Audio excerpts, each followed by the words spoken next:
think like this is like the third pair of shoes I've ever owned in my tennis shoes. Yeah, I've you ever don't worn. wear a lot of I know. tennis I saw shoes. those. That's why they're so clean. They only get wore to the airport. Gotcha. We're My in feet smell up so bad. the though. I have airport. to- Speaking of, we're in, No, I hate sitting around. what's this town? Auburn? Yeah, We're in Auburn, California. we are. Three goats. Mr. Cameron Hanes, JB Mauney, and Dale Brisby. We're all here filming a movie. What's it called? Dream. Ben Pauling. Important movie too. It's Very important movie. Yeah, it's human trafficking.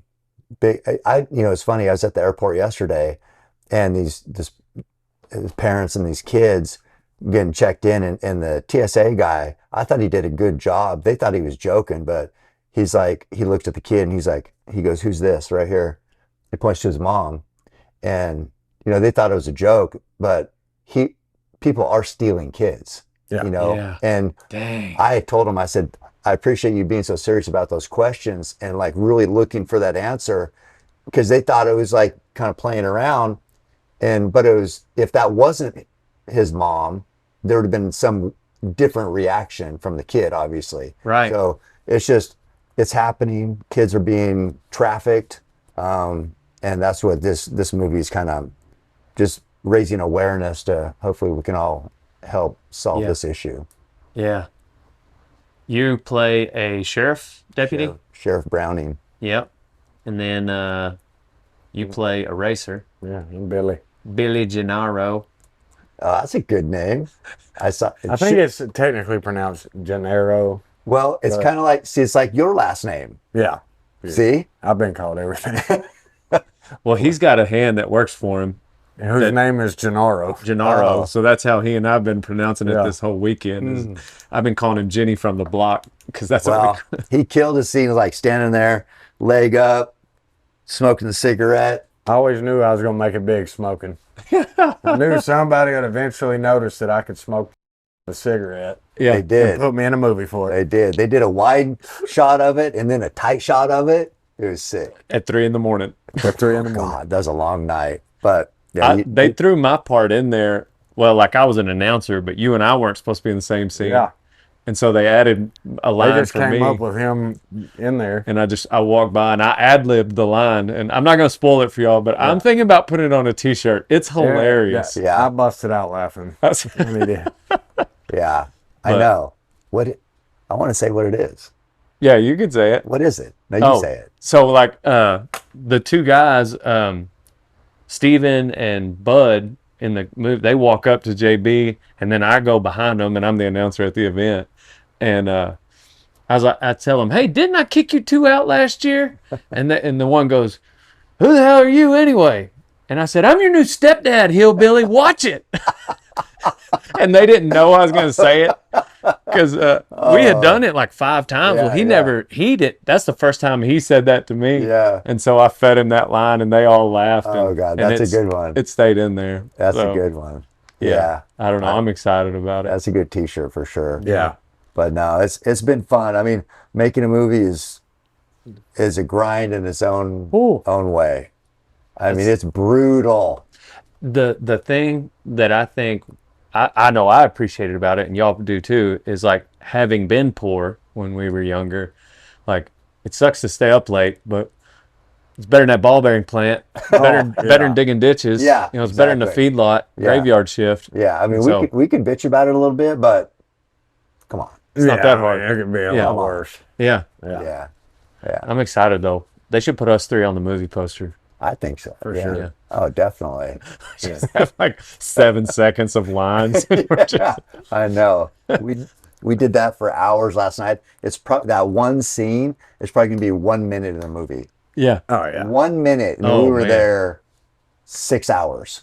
Well, before we get into the podcast, you also have to check out Cam's shoe, the Run Speedlands, and then also his book. We're going to talk about Undeniable.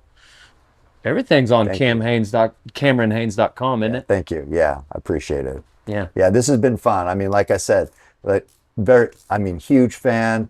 love, we've become friends over the years. Best friends. Best friends. Yeah. And it's I The three of us. love seeing your Three success. best friends. And it's this has been great. I mean, thank you for the opportunity to sit down and talk to you guys. Can you sign your book for me? I can. And then just put to my best friend Dale on there? Yeah.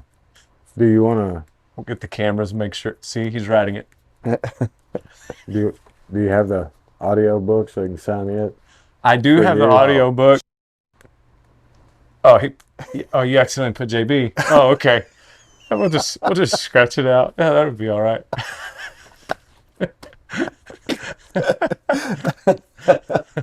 Oh, I messed that up. Oh, And dang. that's We why got it fixed though. And that's why the JB You is didn't- in front you of just the said- DB. To Dale and then put your name. Like you're supposed to give like advice or something. Oh, Keep hammering. Okay. We'll take it. I got a signed copy. This will be available on my website for purchase. If anybody, I'm gonna have JB sign it too. Cool. I'll get you hooked up with a new one. Okay, perfect. That was just for fun. Well, I hope the audio is good. I hope the video is good. I'm by myself. I don't have Donnie, but I appreciate you guys jumping on, and it's good to talk to two legends. So Right. Thank you. let's get Keep into it. hammering, guys. Pow pow. Yeah, we need to get a little. I'll film a little clip or something, a little content action.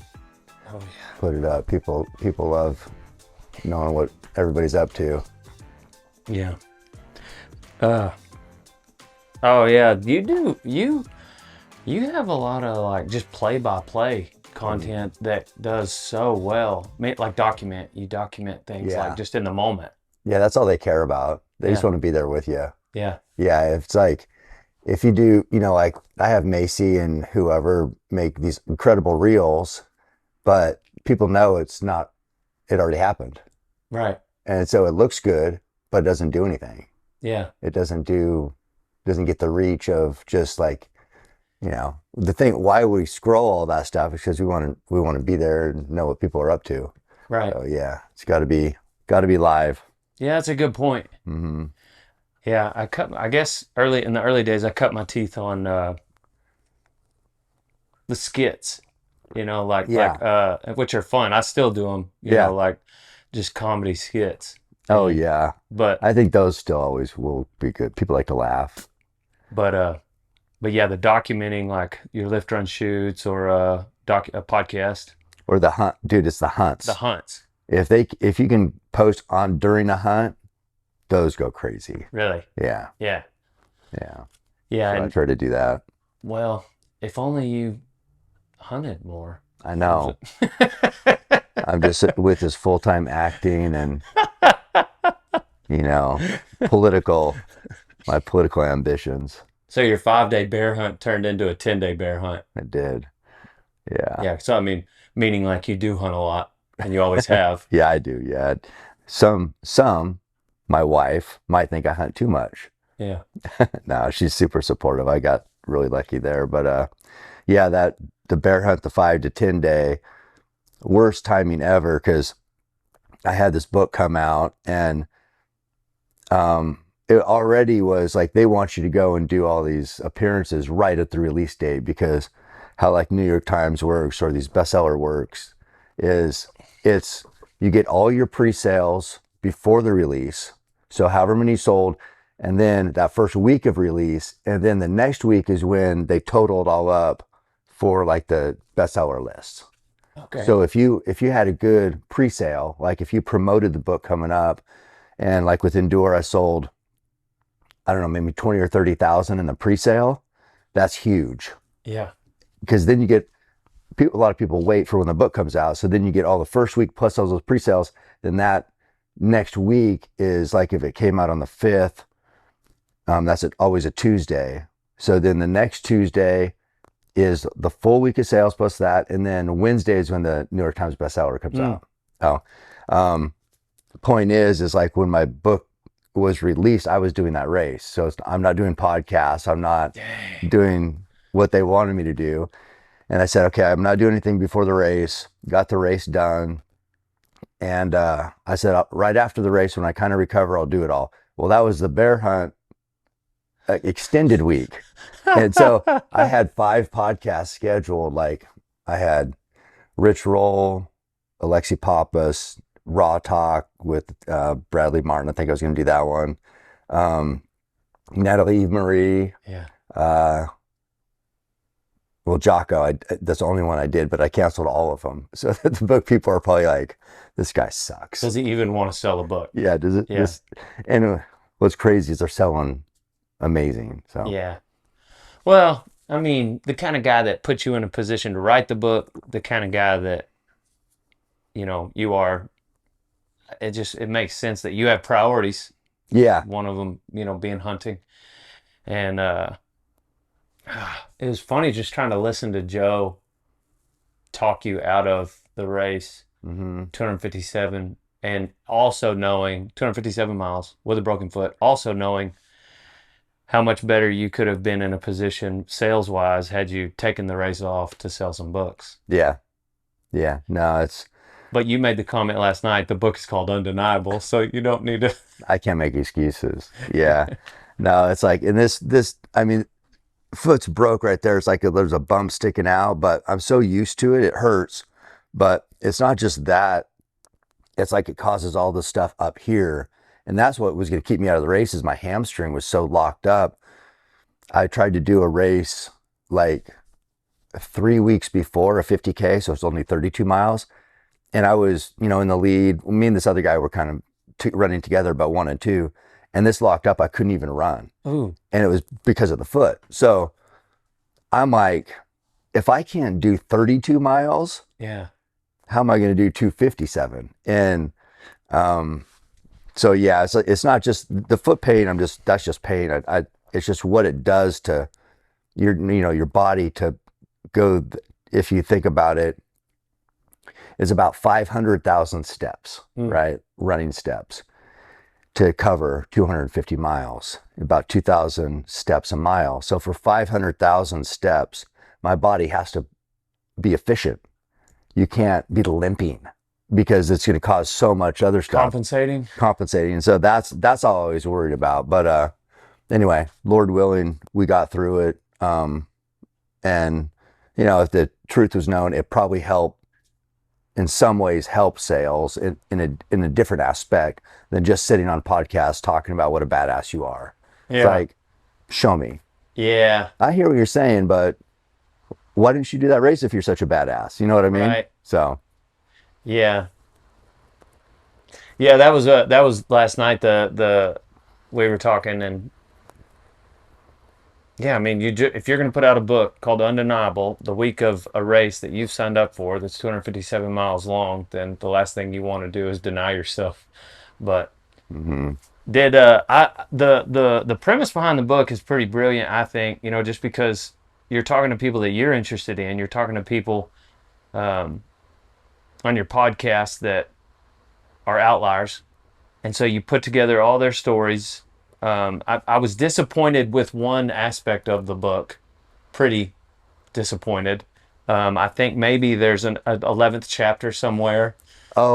With Dale Brisby in it. No, that's so you got the pre-published. Oh, that's okay. not the final. Okay, this isn't the final version. In the final, you're on the cover. Okay. Okay, because I was just kind of waiting for my picture to show up. And double checking. And it had it. No, I must have missed it. Pages got stuck together, something. Tell me where this is. Because I know that was just episode 006, the sixth podcast guest. Right. Yeah, at the time, the longest shot with a bow on Lift, Run, Shoot. And so I know it was impactful for you, but... No, for sure. I mean, Goggins was big for you. You dominated. I know Goggins was big. Goggins hasn't even done an official Lift, Run, Shoot. That's true.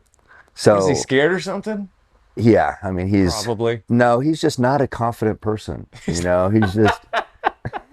He's not confident enough. Yeah. Yeah. No, he was the original, but it was before it was actually Lift, Run, Shoot. But yeah. I know people don't actually get humor these days, so he is very confident and a beast. So just we have to. We have to say that. There's a lot of retarded people out there. Yeah, nobody clipped that. Yeah. No, it's crazy too. I read Endure, and I got to go on. I went on Marx's podcast, and so I read Lone Survivor, and then shortly after that, read Endure, just few years ago, and I just started running. Like I was like, man, I just felt weak, I guess, and anyhow, it kind of inspired me to just take off. And so this book,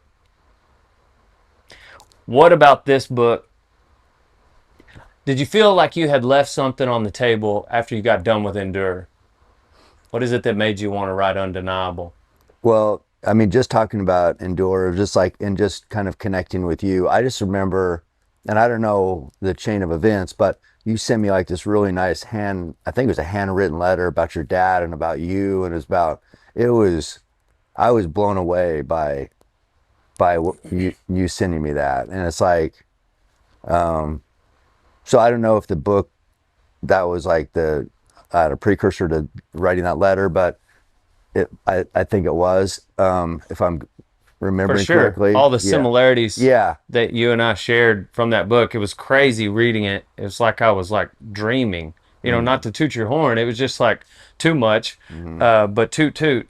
I just, as I was reading it, yeah, I couldn't help but, and thankful we had the internet. I was able to reach out, and that was cool. But Yeah. it the similarities we had were uncanny, and that was part of what led me to just take off running. Yeah. That was the only part of my story that I didn't have. Not only part, but Well, I mean, long story short, or to answer that question, whatever, is writing books or writing is hard.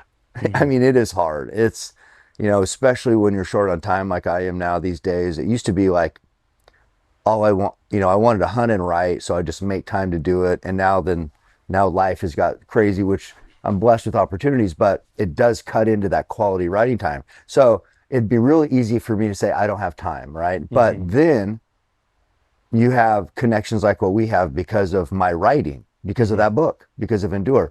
And I've got a lot of feedback from this book because I talk about substance abuse. I've struggled with drinking, but a lot of people, Natalie is covered in there. She struggled with, pills and drinking. Ken Rideout.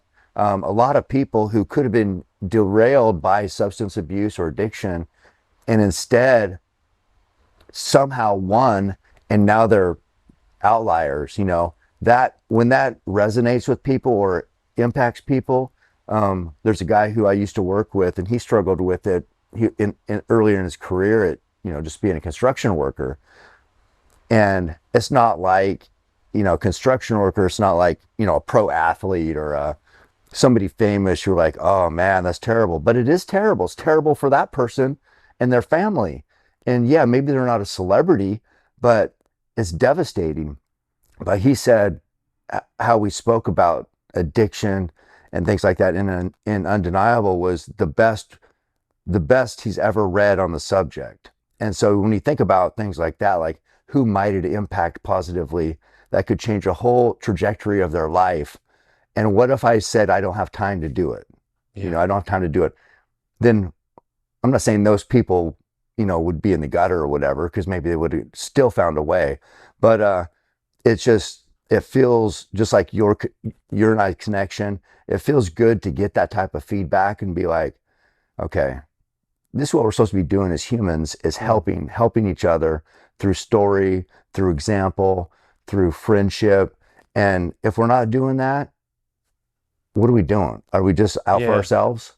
You know what I mean? So it's like it's a big topic, but it's writing words that impact people mean a lot to me, So you've had your hand in writing for decades. Some of the early bow hunting magazines, and and then you write Endure. So you kind of had a little bit of experience there. I've got so many questions because I guess where do you feel like that is your biggest impact you have on those people through writing, or do you feel like does it? I'm sure social media rivals it, Hmm. Nowadays, yeah, probably. or, Yeah, or I guess belly to belly might be. yeah. I mean, back in the day, it had to be writing because there was no social. But now, social media is just, and seeing that example, I think makes a big difference. Because people do want to, they like to read what you say, but you know how the world works. It's like, show me. Hmm. I hear you, but show me. And if they can see that every day, and they see somebody like, if I say I'm hurt or banged up or whatever, but I'm still getting it done. I'm Hmm. still getting it done. People scrolling on their phone are like, I know some people are probably like, this guy, but some people are also like, okay, let me get my shoes on and get outside. Hmm. So I don't know. I think social media has definitely changed it, but the written word will still always be powerful. And then Yeah. audiobooks are giant now too. I mean, I sell mostly audiobooks from that book. So people just like to listen. I guess here's the story, and then social media is a glimpse of just the everyday life end of the story. Hmm. I don't know. It's just like it's sort of validating the story. Yeah. I mean, if I wrote this all about healthy living, chasing goals, doing everything right, and then I was out at the bar drinking or just partying or whatever, then it wouldn't really work. But Right. it just kind of validates that, okay, this guy is who he says. This is what he does. This is what he's been doing. I can do it too, and Yes. that's what I want. Yeah.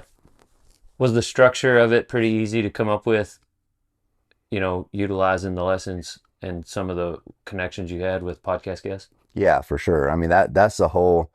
And if that book is doing better than Endure, because Endure is like my story, which people, if they care about me, they care about my story. So it's like, growing up and, the challenges of whatever, dysfunctional family, all stuff like that. That's people can relate because a lot of people struggle. But, and hunting and all that. But if you didn't care about me or weren't like a born and bred hunter or not interested in hunting, then it's probably not going to hit as much. This book is because it's these outliers who come from all these different walks of life who've risen to the top of their field. It's almost anybody can pick something up from that. You don't have to be a hunter at all. Right. You don't have to be some small town redneck like I was in a logging community up in the mountains of Oregon. You can be the Hubermans, the athletes, the fighters, the Olympic runners. And it's like, well, what did they do to get to the Olympics? What did they do to be like the most famous neuroscientist in the world? What was that path like? And so because of that, it's really hit home with all walks of life. And so consequently, the sales are better than Endure, which is good, but Yeah. it's mostly, and it's not, I joke, it was like, I want to be the $7 million bow hunter, like JB is Yeah. a $7 million bull rider, but it's not all about sales. That's just a marker of success. Like, okay, the book, we did what we wanted to do because people buy it. So that's just an easy measurable. But mostly it's just like it's making an impact on people, and the message I get that's saying that how it's positively impacted their life. That's obviously it's a cliche, but that's the reward for sure. Didn't you, when you were writing Endure, weren't you still working? Yeah. Looking back, and your recent episode with Rogan, he was giving you a hard time about still haven't had the full-time job as long as you did. Hmm. I mean, you feel like you probably could have quit it a few years earlier, now that you have been full-time Cam Hanes. Yeah, I definitely could have. I mean, I've never believed in myself and that to that level. Like I've always said, people like me work.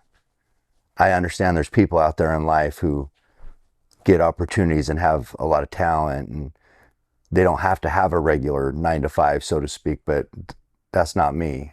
People like me work. So I didn't really ever think I would always listen to what he said about quitting and this and that, and I didn't really believe it.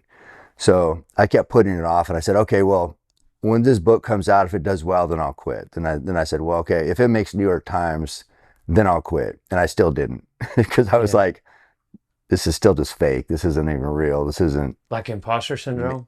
Yeah, I mean, I don't know. People say that all the time now. I don't know what it is. I just don't think I'm anything special. Yeah. And so I thought, well, I'll probably quit this job. And for me, it's the best job I ever had. You know, Come in. there's a $7 million bull rider right there. Hey, He's a $7 million bull rider. come on in. Hey, there he is. I've heard about those chaps that like all night. Hey, Bro Tater Chip, if you like getting swole-o-matic, then get yourself some Protein on mountainops.com. Hey, or if you just like being healthy, whether you're trying to bulk up, get healthy, have energy, go to mountainops.com and use code Kevin for 20% off. Total Feeds is what keeps the herd powered here at Radiator Ranch, and Total Equine is what I've been giving Boone for 10 years. He's 24 years old and still going strong. You can get it on chewy.com or a dealer near you. What about moose? Yeah, Have you done a lot of moose hunting? just one. Just one? Yeah. Does it not have the same intrigue for you that elk does? No, I don't know. It's just like, growing up in the West, everybody dreams about killing a big bull. You know, there's big 6x6 bull silhouettes on people's gates and Right. belt buckles. And so you grow up as a hunter, just, a big bull is like the pinnacle. So I killed a bull. I killed a big moose with Roy. That was actually our last hunt. And then 2 weeks after that hunt is when he fell and died. So our very last hunt was that big bull moose. And that'll always be like pretty much my most special hunt, just because it was our last hunt together. Yeah. Yeah. Yeah, it's cool too, like how much Roy like comes back up in your life and is still so influential, Yeah. and just even this book, I was just glad to see him come back up in almost every chapter. Yeah. It's, he's got me started bow hunting, and, nobody would know who I was because I'd be some drunk that had a job back in a little town if it wasn't for bow hunting. So without him getting me started, there would be no undeniable. Yeah. So yeah, he's part of the story forever. I didn't know he could read. And no, audiobook. Oh, Audiobook. This is just for a prop. Yeah, this is the prop. Yeah. I do the audio book and then I read along at the same time. Try to sound out the words. Yeah, exactly. It helps me. He. The. just come by the house. Samantha, she's homeschooling Jagger. Yeah, she could just throw me in on some lessons. I'll just kind of, Yeah. hey, Jagger, hey. Yeah. What? About moose, we did learn about. I could ask him some questions, see if he remembered. Every day we learn about a new animal. Oh, there you go. Hey, so we had the team That's camp. fine. Well, they had a mental health guy there, Yeah. like coach, and they're talking to him. Well, he's right up in the middle of it. Like they had tables lined up, chairs, and they all had a pad and pen, and they sat down, and he was asking them stuff. Well, I just walked off because if we're around, he wants to see what we're doing. So I just walked off, and it was funny. Randy was videoing it. Randy's like, man, and that guy's like, now close your eyes, imagine yourself riding a bull, and he said he was sitting there and he said, now nod your head when you make the whistle, and all this and that. They said that guy goes, are you taking notes? And he said, I can't write. He was scribbling in that pad. Yeah. Key part to it. Well, I guess the thing that excited me about having you two on at the same time was, you talk about outliers in your book, and I can't help but put JB in that category, sure. but like I think that the common thread with all these guys in this book, basically he's got a lot of the guests that he's had on his podcast. That's that moose hunt right there. Yeah, that's Roy. That's our last hunt. But there's, Aaron Rodgers and Derek Wolf, the football player, Derek, and there's a chapter not in here that has me in it. It's in the extended edition. That was like we made a lot of change. Because that was like he's on the cover. of the actual book. Yeah. Yeah, this is like the rough draft. But these are all essentially guests that he labeled as outliers because their mindset was different. Mm. And then a lot of them, they display that mindset being different in a physical fashion, you know, with sports or hunting or NFL. But basically, JB's mindset was obviously different. But I think it's because of, well, I'll let him speak to that. But I feel like there's a chapter in here that would have JB in it in your next book, at least. For sure. Is that, yeah. So what was your goal, just always to be the best bull rider you could be, or did you want to be the legendary JB? Like to be the best, to be the man. What was your goal? Well, it was just, most of it was to prove to myself I could do it. Okay. You know, the way, that's what there was a lot of times once I got in the PBR, they were always like, well, he's cocky. And I always told people, I said, there's a difference in cocky and confident. Yeah. There's a fine line. Yeah, for sure. And I said, you can cross it sometimes. I said, but I never told anyone I was going to ride any bull, but I expected myself to. And I said, I've said it all along. I said, you have to have a little bit of pride to yourself to be a great bull rider. You have to think you're a little bit better than everyone else. Right. And so when they'd show up with a bull, they said, oh, nobody can ride this one. And I was like, let's see about that. Yeah. You know, I didn't really say it a whole lot, but that was the one I was going to pick. Right. And everyone else knew it. Yeah. And so the way they do the short rounds at those PBRs, it was a draft situation. So whoever was sitting first got the first pick out of all the bulls, and then it went down from there. And they would always ask me, I said, JB, what are you picking? I said, whatever they leave me. I said, it don't really matter to me. They'll leave what I want. Because the guys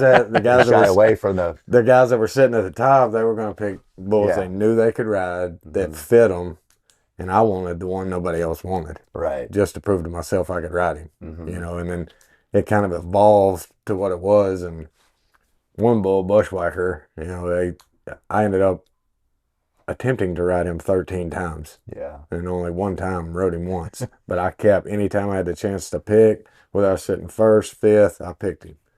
And somebody said, man, looking back now, do you wish you would have went about it a little different? Because he cost me a lot of money. Yeah. And I said, nope. I said, because I did it the way I wanted to. And eventually I got that little check mark beside my name. He got 12 of them, but I had the one. Yeah. And I don't know. It's just, I always figured if I wanted to be the best, I had to get on the best bulls going. Yeah. So. Well, I mean, a lot of people say that, but don't do that. Yeah. You know, I mean, everybody, it's easy to say the right things. It's easy to say the words you're supposed to say. But as you said, like, then that somehow magically they end up on another bull. And yeah, a lot of them talk the talk, but don't walk the walk. Right. I was curious too, because I've been in bow hunting. It's obviously different, but I was like on such a roll. I think I killed 9 bulls in a row. With killing a bull is hard with the bow. And 9 shots in a row, 9 bulls in a row. Perfect. And I was like, I got this. I did it. I was like starting to believe my own success, and it's like, and then I got my ass humbled. Oh yeah. Like, and so did you ever have a moment like that where you're like, because there's something super fun when you watch like all sports or whatever, when somebody's like really believes in themselves and they're just like talking all the magic, and you're just like, and then they back it up. Yeah. That is amazing. Did you ever get almost tricked into like wanting to be cocky? Yeah. You know, I rode a bunch of bulls, was doing good. And then, of course, the hype the cameras would put around you, they were always following you around and things like that. And they want sound bites. Oh, yeah. And then, you know, bull riding is one of the most humbling sports, because one day you're the windshield and the next day you're the bug. Right. And so it didn't last very long. I mean, you can get pretty cocky riding bulls when you're on a hot streak, and then that light switch will flip and it seems like you can't do anything right. Right. And so I try to just take it with a grain of salt. You know, it's hard to, young guys now, like a couple of them we got on our team now, they were like, man, I really don't like doing those interviews and stuff. I said, well, you better get used to it now. But that's part of being mentally tough, is being able to cut it on and cut it off. Yeah. You know, because I could go do interviews and then go to the bull riding that night and be fine, you know. And I said, you have to be able to, you know, cut it off, turn it on, you know, things like that. But yeah, there was a couple of times I thought, oh man, I've got it. And then I would just get my ass handed to me. And I'm like, never mind. Go back to the drawing board. And I've told a lot of guys that, you know, he can tell you, you know, this generation's a little different than when I came around. I got on a lot of practice bulls constantly. Now they hardly don't want to get on at all. Yeah. Like, They don't want to get hurt or what? well, I don't know if it's that, or they almost seem like they're, you know, they take everything for granted, like it's almost just handed to them. And I've told them all, I said, the day you quit working at riding bulls is the day you never get any better than you are right now. Are they just focused more on that athlete side of it and not the cowboy side of it? Yeah, it's changing a lot. Do you think that, JB, like, I think there's a lot of people that, same thing with like UFC fighters and actual fighting, with working out, with riding bulls. Like, there's a lot of people that like to have said, they like to say they have ridden bulls. Like, you know, like Cowboy Cerrone, my friend, he likes to actually fight. There's a lot of people that like to have said they fought. Right. And there's a lot of people that like to say, you know, things about their fitness and say things about maybe even hunting, but bull riding too. Like, I feel like there's a lot more people out there that like the idea of bull riding, but just the actual bull ride, they may not like. Tough Hedeman said it best. He told me one day, he said, you know, they all want to be bull riders till it's time to be a bull rider. Yeah. And I was like, man, that's hitting the nail on the head right there. You know, they all want to talk about it and take a picture for their girlfriends or social media, but then when there's no cameras or around or anything, how much work are they putting in? Yeah. And they don't want to do it. I mean, it's even fewer people that will run a 257-mile race. You know, there's probably a lot of people that like the idea of running a marathon, much less an ultra marathon, much less 2.5 times a normal ultra marathon. Yeah. But yeah, it's the mountain, just like the bull, will weed them out. Oh yeah, mountains, bulls, they don't lie. Yeah. They don't lie. You can say, and we are really good to talking tough, building ourselves up, having all these amazing stories. What I've always said is like, I mean, I hear you. Show me. Yeah. I hear all saying that's great. I want to see it. So that's like, to line up for that race is like, yeah, I work out every day. I do all this stuff. We got the book says it undeniable. But when it came time to stand on that starting line and run for 3.5 days, could I do that or not? Or was I just saying it? 3.5 days. So it's like, but I think that's what's beautiful about life is we have these opportunities that we can prove ourselves. We can prove, you say you're better than me, prove it. Yeah. And I like that. The way you started that question with JB, you know, was it him against him or him against, you know, how do you feel in your walk towards, well, I guess, I mean, because you're in races, they're actual races. So like and you're riding bulls against other bull riders. How do you approach the game? Is it something against you, or do you find yourself competing with other men in the industry? I mean, I think it's your own brain. You know, it's like, because, you know, when I think of a bull rider, just, it's like so much confidence walking around, you know, just like you can see a bull rider. I've been to plenty of rodeo, and you can just see, it's like, 'cause you have to have that, you know, you have to have that attitude, but you don't know what they're thinking because you see the body language, but in your brain, because I've walked around and be like, people would probably think that, oh man, he's like puts in so much training. He's definitely ready. In my brain, I'm like, I'm going to get my ass kicked. This is like, what am I doing? I am a fraud. People are going to find out I am a fake. Yeah. But you'd look at me and think that, man, I wish I could be that guy. No, you don't, because I don't believe in myself half the time. So it's like you need these tests just to prove you are who you say you are. That's what I like. So a lot of people avoid those tests though. because they actually don't want to find out that answer, you know. They don't want to even find out. That's crazy to think about. Mm-hmm.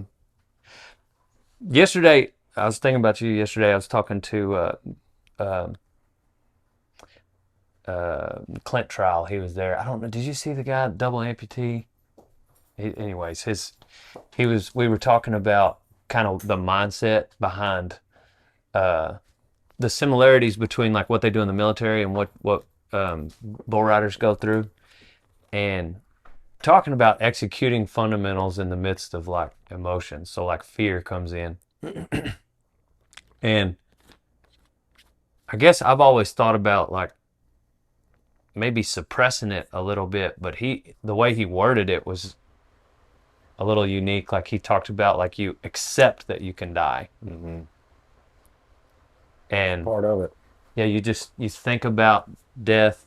You'd be silly not to. Oh, yeah. Like, do you just accept it, or do you try not to think about it? You accept it.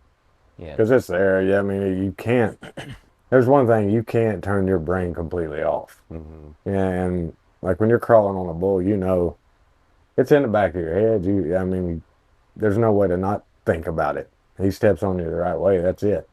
And for me, fortunately, like I grew up right around Jerome Davis, so I watched firsthand what it could do. You know. Yeah.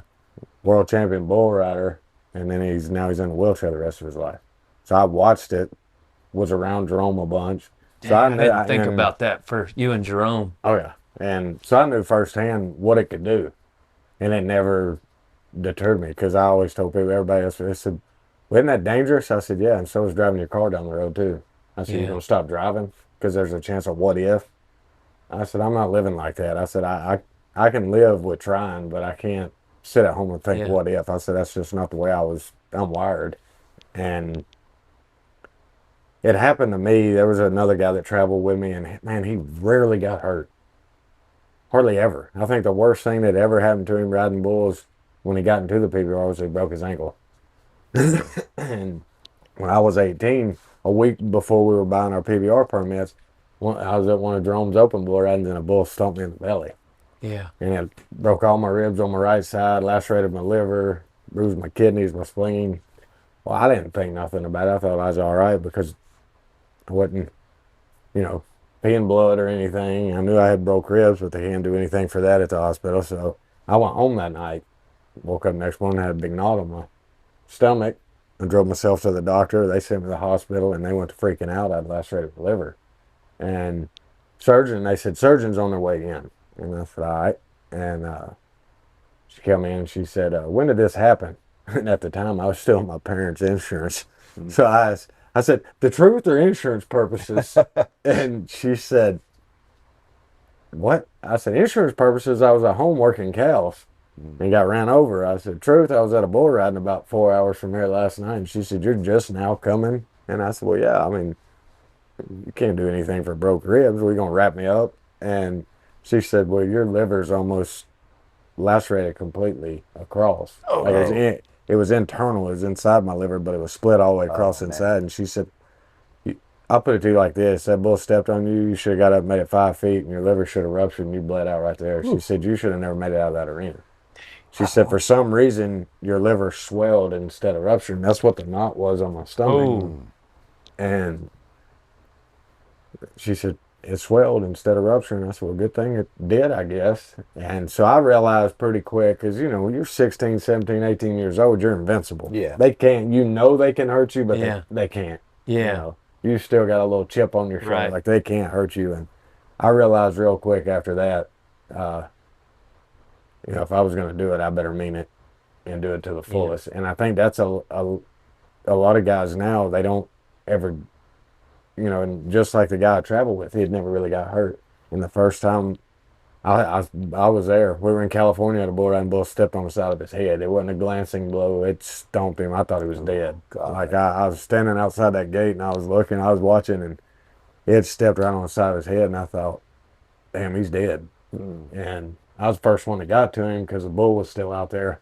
And, knocked out people that twitch or something. He was nothing. Dang. And he finally started waking up, and ended up breaking his jaw, ripped his ear almost off. That's so it stuck with his head. When he came back from that, it was never the same. Really? Like he came back and rode, and a lot of people couldn't tell, but any difference, but I could. In the bucking shoots, like he was slower. Everything had to be perfect, and it just, it cracked the egg, and it was what I Yeah. call it. Yeah. Because you really, there's a lot of bull riders I've seen, great bull riders, but never have really been hurt. And I said, once they hand it to you one time, the way they bounce back, that's what separates the man from the boys. I Right. said some people just don't have it in them, and I realized at an early age, I had to get a job at a ball bearing plant, was inside all day long for 8 hours, covered in hydraulic oil and grease. And my dad asked me, he said, "How you like that job?" I said, "I'm going to tell you one thing." He said, "What?" I said, "They're going to have hell throwing me off when I go back to riding." He said, "Well," I said, "I can't do this the rest of my life." Yeah. And so I realized it real fast, and it sucked getting hurt, but it was kind of a blessing in disguise because it made me step my game up. Right. Yeah. So, You responded to it. Yeah. Some guys shy away. Then you said, "No, I got to lean into it." yeah. Yeah. What did you have? So when Roy died, you were on a hunt, a separate hunt, Yeah.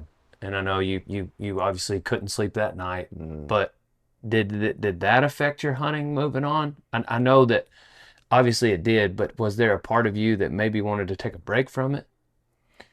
No, not.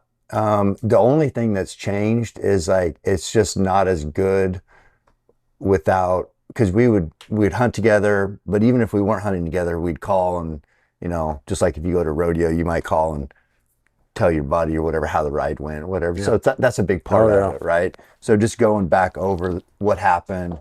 If he killed. Well, I remember he killed this giant bear on Kodiak. It was like one of the biggest brown bears ever killed. And he called me from the sat phone, from Dang. standing over the bear. Moments like that, it's never going to happen again.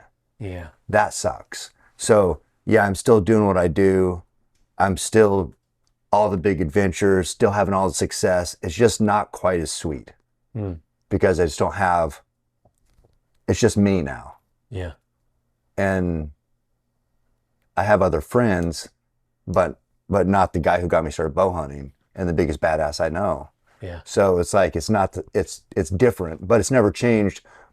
What I do is like some people, they're contractors. Some people are, sell insurance. I bow hunt. Yeah. It's just what I do. So that's never going to change. But it just is. It's just different without Roy for sure. You bow hunt, but maybe you also ride bulls. Maybe. Do I? Have you thought about it? Yeah, of course. I mean, we could get you started. Go to him. Yeah. That's what, every time someone calls me, "Hey, I got a guy that's never been on a bull. He wants to get on a bull. Do you have anything like that at your house?" I'm like, "Absolutely not. But I know a guy." But I know a guy. I got the bull. We call him birthday cake. Yeah. I guarantee you could ride him. Okay. I guarantee you could ride him. Yeah. Would you just stand there? Yeah, I mean, he makes a big circle, but Oh. if you can run a 257-mile race, Yeah. Yeah, I was wondering, like, when you talk about that mental part, it's just funny that I, these animals are so good at picking up. Of course, everybody knows a horse. If you're scared to be on a horse, it's gonna whatever can tell. But we were up there bear hunting, and my camera guy, great guy, James, you met him, awesome guy, but. Long story short, but people I like to sit on the ground with bears. I like having them in close, and people are like, "Oh, people are gonna try to do what you do, and they're gonna get killed." And I'm like, they're not gonna do what I do. So it's just not gonna happen.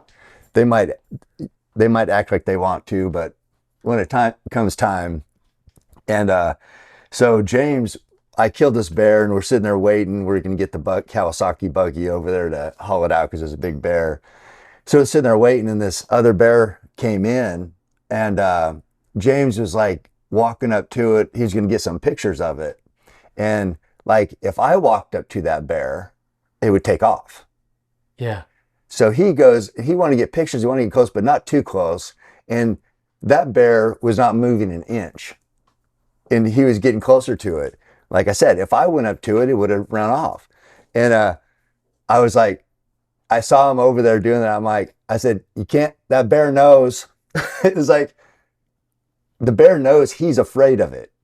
Well, they can Yeah. sense it. You know, they can sense it, and it's not going anywhere. Yeah. And I'm like, you can't lie to the bear. And he's like getting so mad because he was scared to get close because it was just like standing there looking at him. And he's like, why isn't this thing running off? And those animals are just, you know, that's how they communicate. So I wonder if you talk about those bull riders where they just lose that tiny little edge, like, well, they still rode, but they weren't quite the same. Yep. Does bulls feel that? Oh, yeah. Yeah. They're the same way working them. You know, you can ask him. You come to my house, there's no telling what I'll have there. I usually get a bunch of bulls, 5, 6-year-old bulls, never seen people, never been in a set of pens. We'd go get trailer loads of them at a time, and I'd stack them in pens. And there was a guy that was working for me who was a bullfighter. And he asked me, first load I showed back up with them, he said, how are we going to feed them? I said, what do you mean, how are we going to feed them? I said, you walk in a pen with them. He said, them? And I mean, these young'uns, when we first unloaded them, you couldn't get near the gate Right. in the pen. They were hooking gates and everything. And I said, yeah. I said, the only way to calm them down is be around them. And he fed with a sorting stick and a bucket in one hand for about 2 weeks. But hell, I remember I got hurt. I can't remember, it was shoulder surgery or something. So Samantha was going to feed.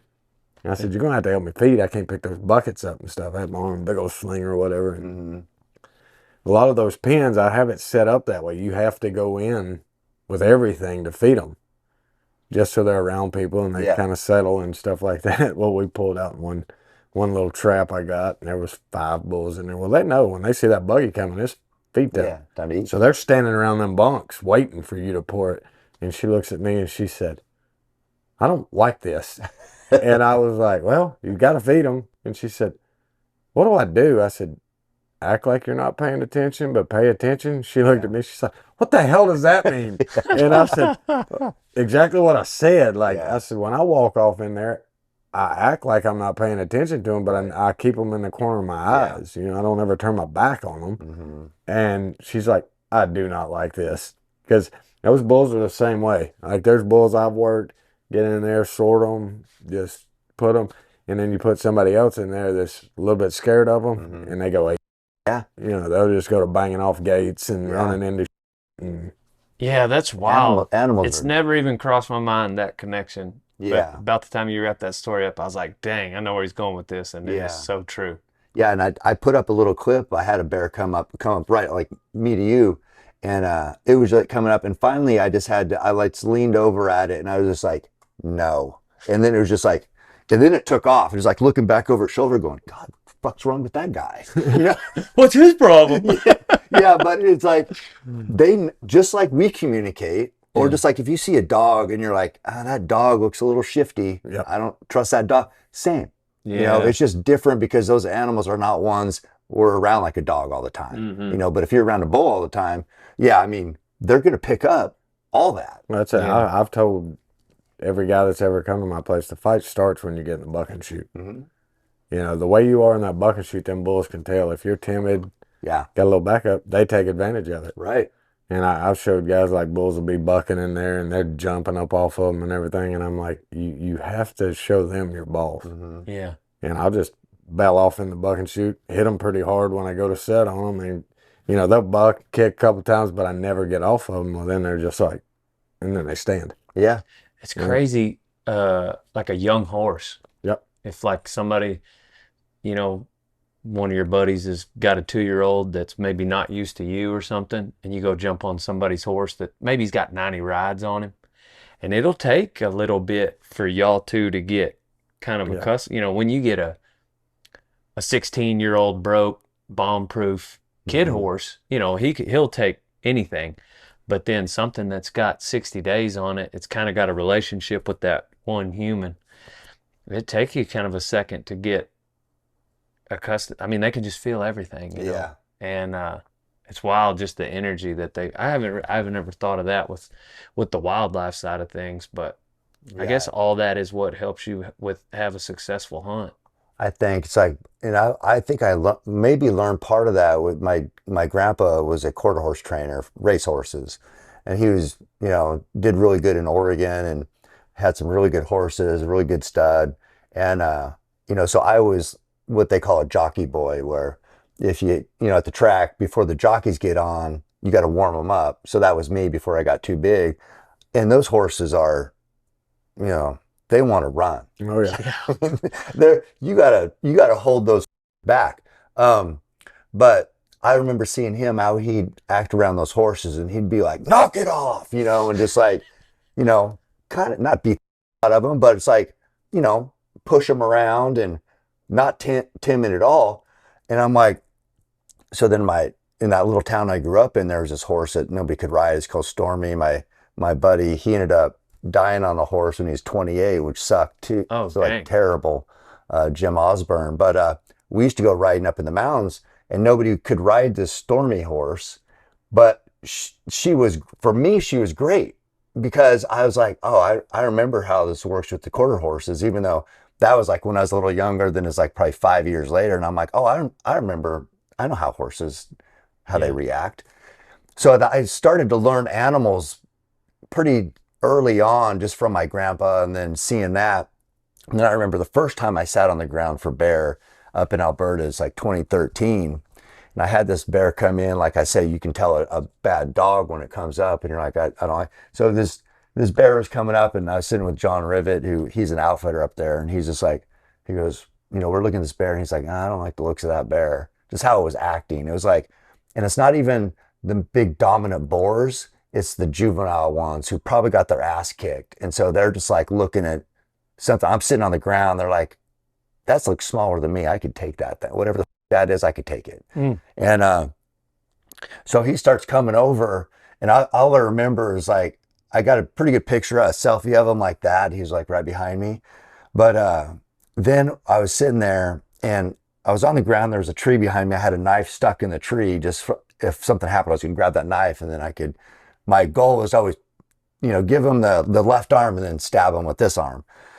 And so That's my new game plan from now on. Thank you for that. No, I'm sure it wouldn't work. No, I But in my head, it's a plan. yeah, no. Anyway, point is I was sitting there like this, and I couldn't really get up how I was sitting on the ground. I had to lean back against that tree and kind of push to get up, like a little leverage on my back. And all I did was, that bear's maybe from here to that wall, is I just needed to feel where that tree was. So I went back like this 6 inches to lean against that tree. Well, to that bear, I was Cowering down. I was weak. And he came. Oh, it's that quick. You think just moving back that's tiny little, he's like, got you.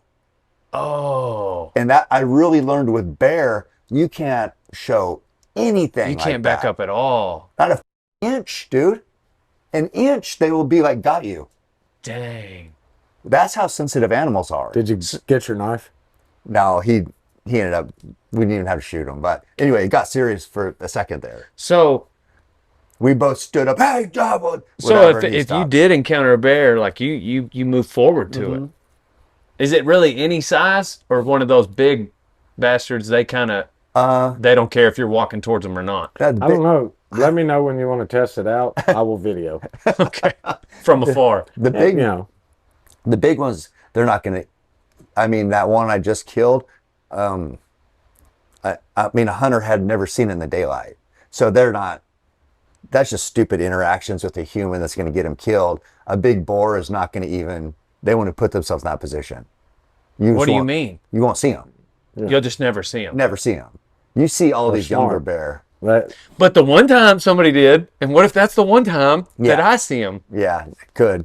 I mean, anything can happen. We saw a bear on my elk hunt, and kind of went after it, and because I had a bear tag, obviously, and I guess he sniffed us out. By the time we topped the hill where we thought we were going to surprise him, he was like 200 yards the other way, just running. It was a big bear, according to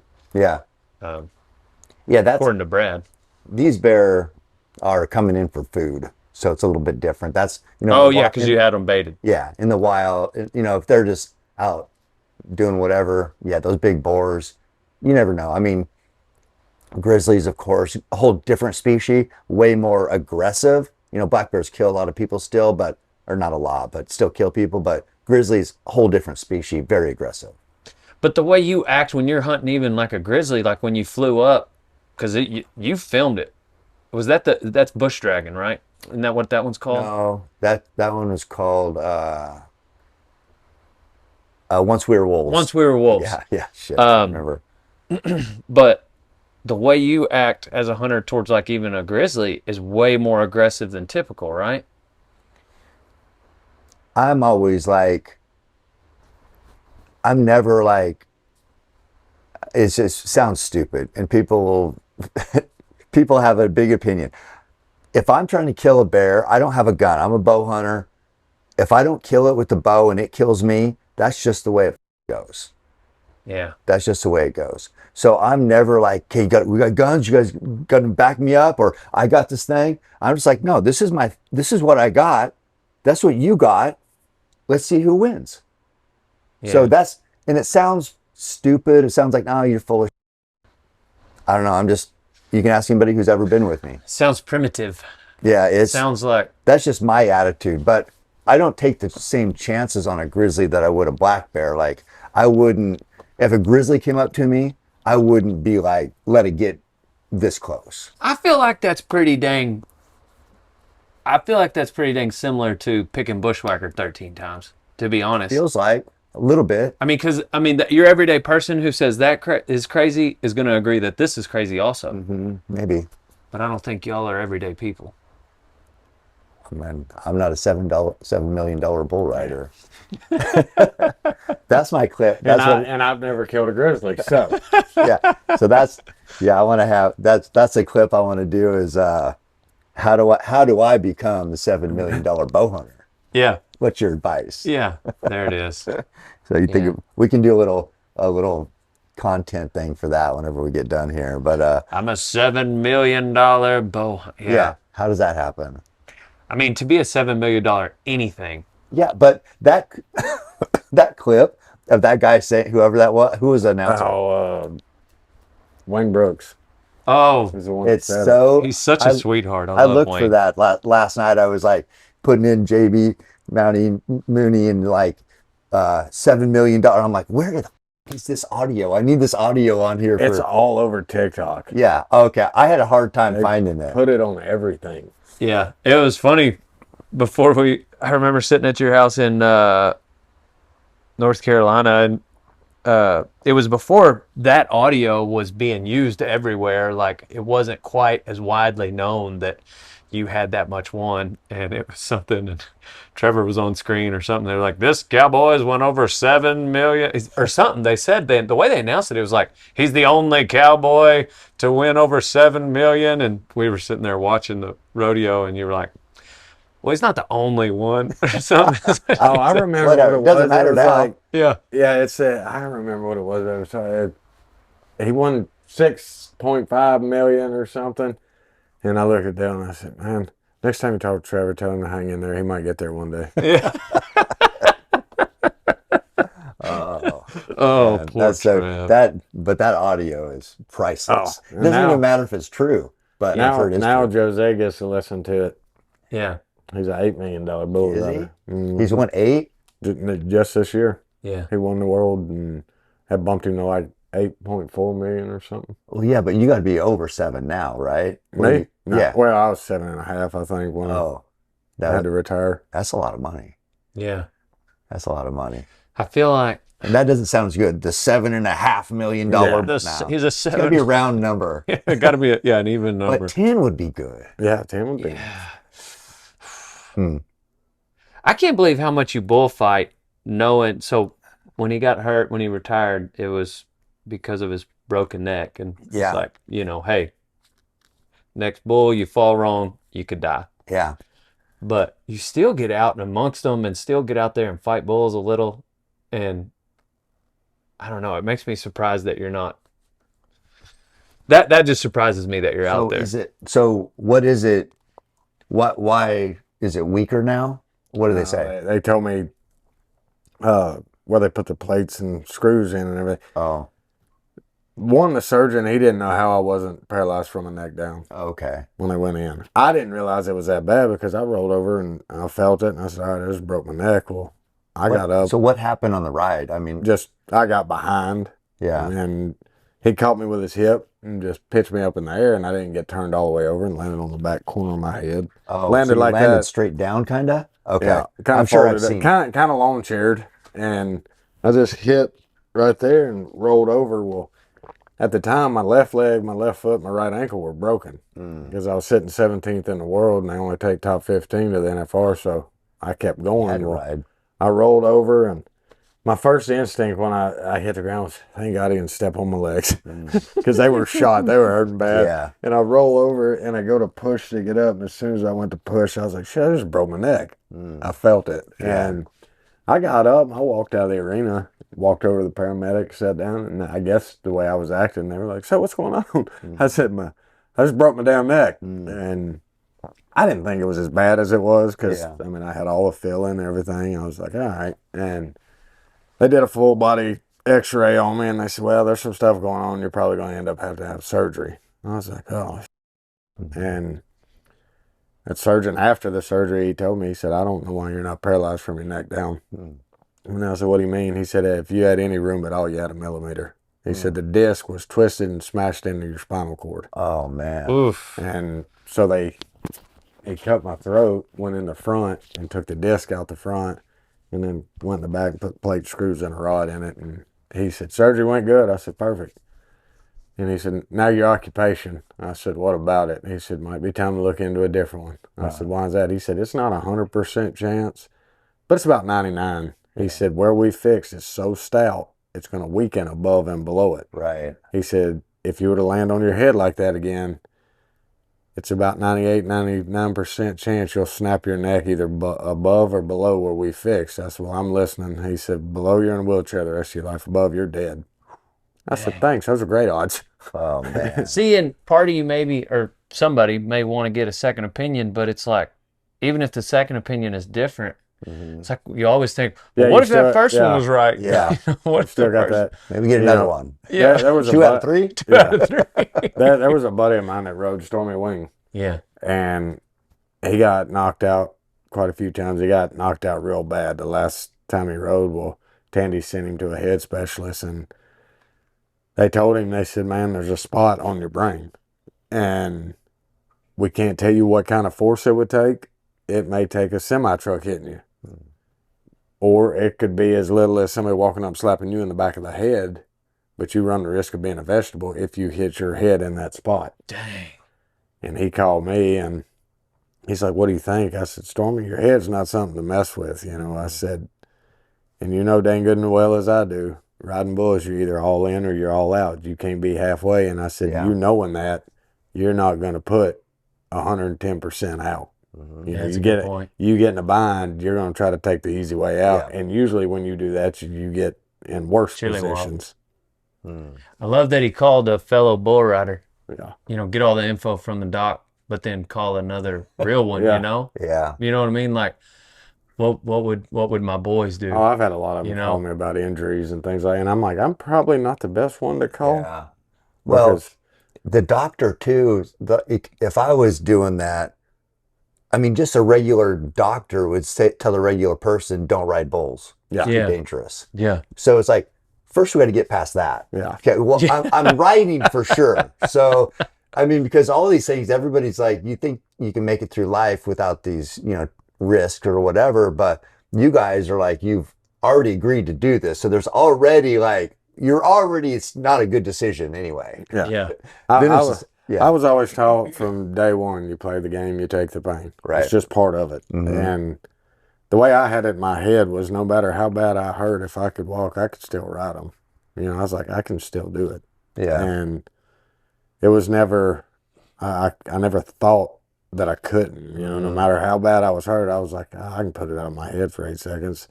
And, you know, I read comments now, people, you know, talking about sitting out and healing up. Well, JB didn't. He kept riding, broke legs and this and that. And they said, and some people, yeah, look at the way he walks around now. And I'm like, I walk around fine. Yeah. Actually, I run around pretty good now. Yeah. And it's been almost 2 years since I've been on a bull. I feel pretty good.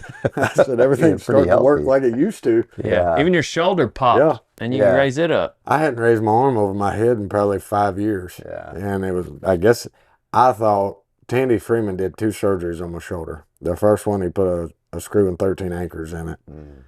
And I may or may not have come back a little early. I was supposed to be out 8 months, and I was at Vegas in 4 months. Yeah. And I was in 17. Well, then all of 18, it was fine. By halfway through 19, I told him, I went in there and I said, man, it don't really hurt, but something's not right. Like, it don't feel right. And he messed with it. He said, I'm pretty sure you tore your rotator cuff loose again. And I said, gosh dang, you didn't put enough anchors in it the first time?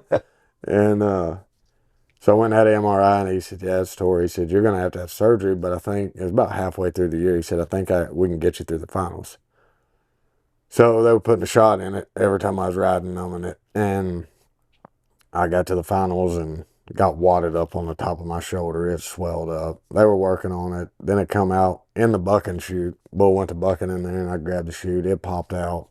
And I look up at them guys, and I was like, hey. He said, yeah. I said, undo my wrap. What? I said, pull my tail and undo my wrap. They were like, why? And because my arm I had it on the gate. I said, my shoulder's out. I said, undo my wrap, because I was tied to him. Yeah. And so they undone it, and I said, now help me out of here. Yeah. And we got up out of there, and I went by Tandy, and I was holding my arm out front. He said, out? I said, oh, yeah, it's out. Yeah. And, I had to, he called me after that, because I was supposed to have surgery directly after the finals. So I was like, perfect. Finals are in, November. So 1st of November, end of October. So I was like, well, November, December, I'll only be out 4 months of the next year. That won't be bad. I won't, really miss a whole lot, just first. And I was like, perfect. So he sent me for another set of MRIs and x-rays after the finals. Well, I broke my shoulder blade. Oh, man. And he called me, he said, we're going to have to wait till after the first of the year. I said, why? I said, that's going to put me coming back, in like July. And he said, well, you broke your shoulder blade. It has to heal before I can go into the surgery. And he told me after the second surgery, when I woke up, he said, look, he said, you tear it up again, there's not going to be enough to reattach. Right. And I said, I'm picking up what you're laying down. Well, I don't know, it's probably 3/4 of the way through 21 when I made the NFR, it got to where I couldn't pick it up very good anymore. And I thought, well, I must have tore it back loose. And it's not your hold arm. It's the other. Yeah. It'd have been better. It would have been better if it had been my riding arm. Okay. Because your free arm, you have to get it up and move it. Yeah. Yeah. Your riding arm just stays right there. Yeah. And so I thought I'd tore it back loose. Well, I never said anything to anybody because he said, there wasn't going to be enough to reattach. So I just kept going. And, so since, 4 or 5 years, I hadn't been able to raise it up like past that. And the other day we were stretching shade cloth at my arena, and I had a hold of one end of it, and I'm pushing, and they're zip tying it, and I'm holding it real tight. Well, that thing popped on the inside. Like, I felt it pop, and I was like, we finished, and I was hooking up a trailer to go pick some bulls up or something, and I reached up there to grab I can't remember what I was grabbing, but we were hooking it up, and I just reached up like that, and I grabbed it, and I stopped. I was like, Gennaro was standing there with me. He was like, and I was like, I let go, and I stood there for a second. That's wild. I was like, holy, where you've been the last 5 years of my life. That's wild. Wow. I guess I had that frozen shoulder, Yeah. and it must have just popped it loose when I was stretching all that, the way I was stretching. And I was like, holy again. Have you done stem cell or anything on that? Shit, you might be riding bulls again if you Send do. him down to Ways to Well. Yeah. No, it's I might be riding bulls again. And don't worry, if there's a will, there's a way. well, If it would work, I would probably get back on a couple. I bet yeah, you would. I don't know if it's, I think anything when guys are so addicted to competition and like the adrenaline, you see, I'm not saying this would be for you, but like you see the fighters who should have retired. Yeah. And you see the quarterbacks who were incredible, and then they're still out there trying. It's just it's over. It's over. Yeah. So that would, I don't know. That's what, like, I rode bulls professionally almost 20 years. Mm-hmm. Started getting on big bulls when I was 13 years old. So I made it till I was 36. That's bucking And- the odds right there. And that's what Randy, he called after I broke my neck. And he called me one day. I was sitting home because I had to wear that neck brace for like 6 weeks. And I was sitting there. I couldn't do anything. I was miserable. And he called me. He said, "How you holding up?" I said, "I'm all right." He said, "Man, I hate it ended that way." I said, "What do you mean?"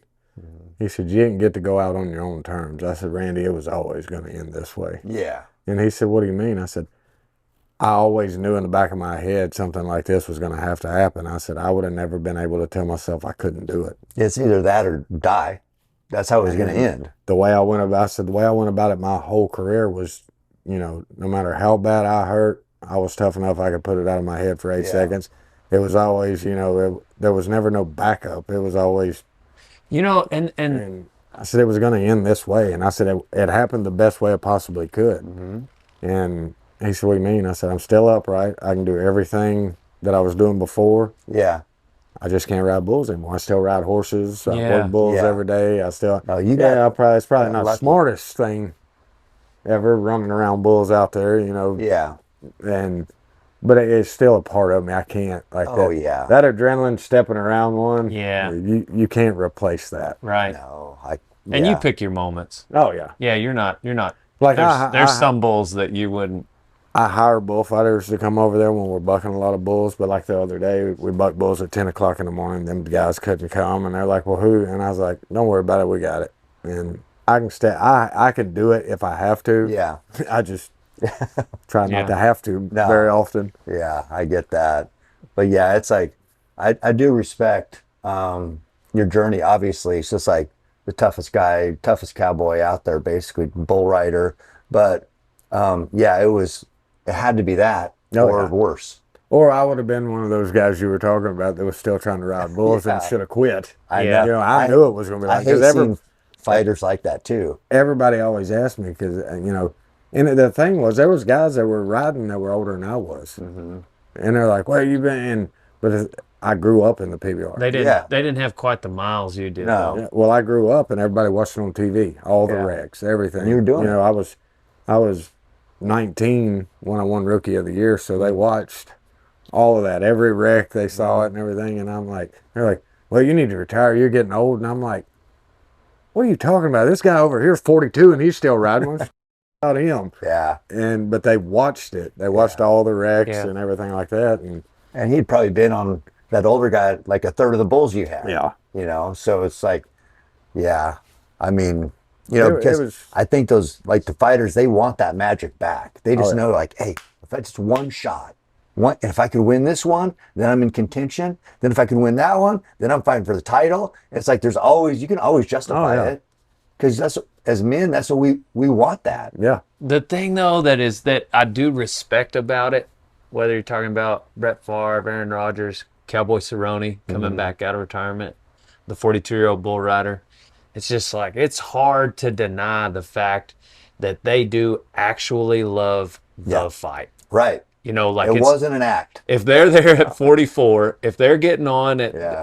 after how many surgeries, like I'm not here just so I can say I'm a bull rider. Yeah. Or a whatever. No, I love like, that. There's that side of it that it's just like I love you that. can't take away from some like I don't know. And then when Jagger, after he was born, everybody's like, "Well, you need to quit riding bulls, take care of that family and everything." And I told people, I said, "Yeah, that's what I want my son to remember." Yeah. And they said, "What?" I said, "When the going got tough, I quit." Yeah. I said, "Absolutely not." I said, "I wanted him to be old enough to be able to watch and realize that my dad was a tough son of a bitch, and no matter how much crap they talked or how the deck was stacked against him, he come out swinging." Yeah. And I was thinking about you this morning. I was talking to Clint, the WMPT that I mentioned, veteran, like 23 years been in, and deployment after deployment after deployment, eventually worked for the CIA. And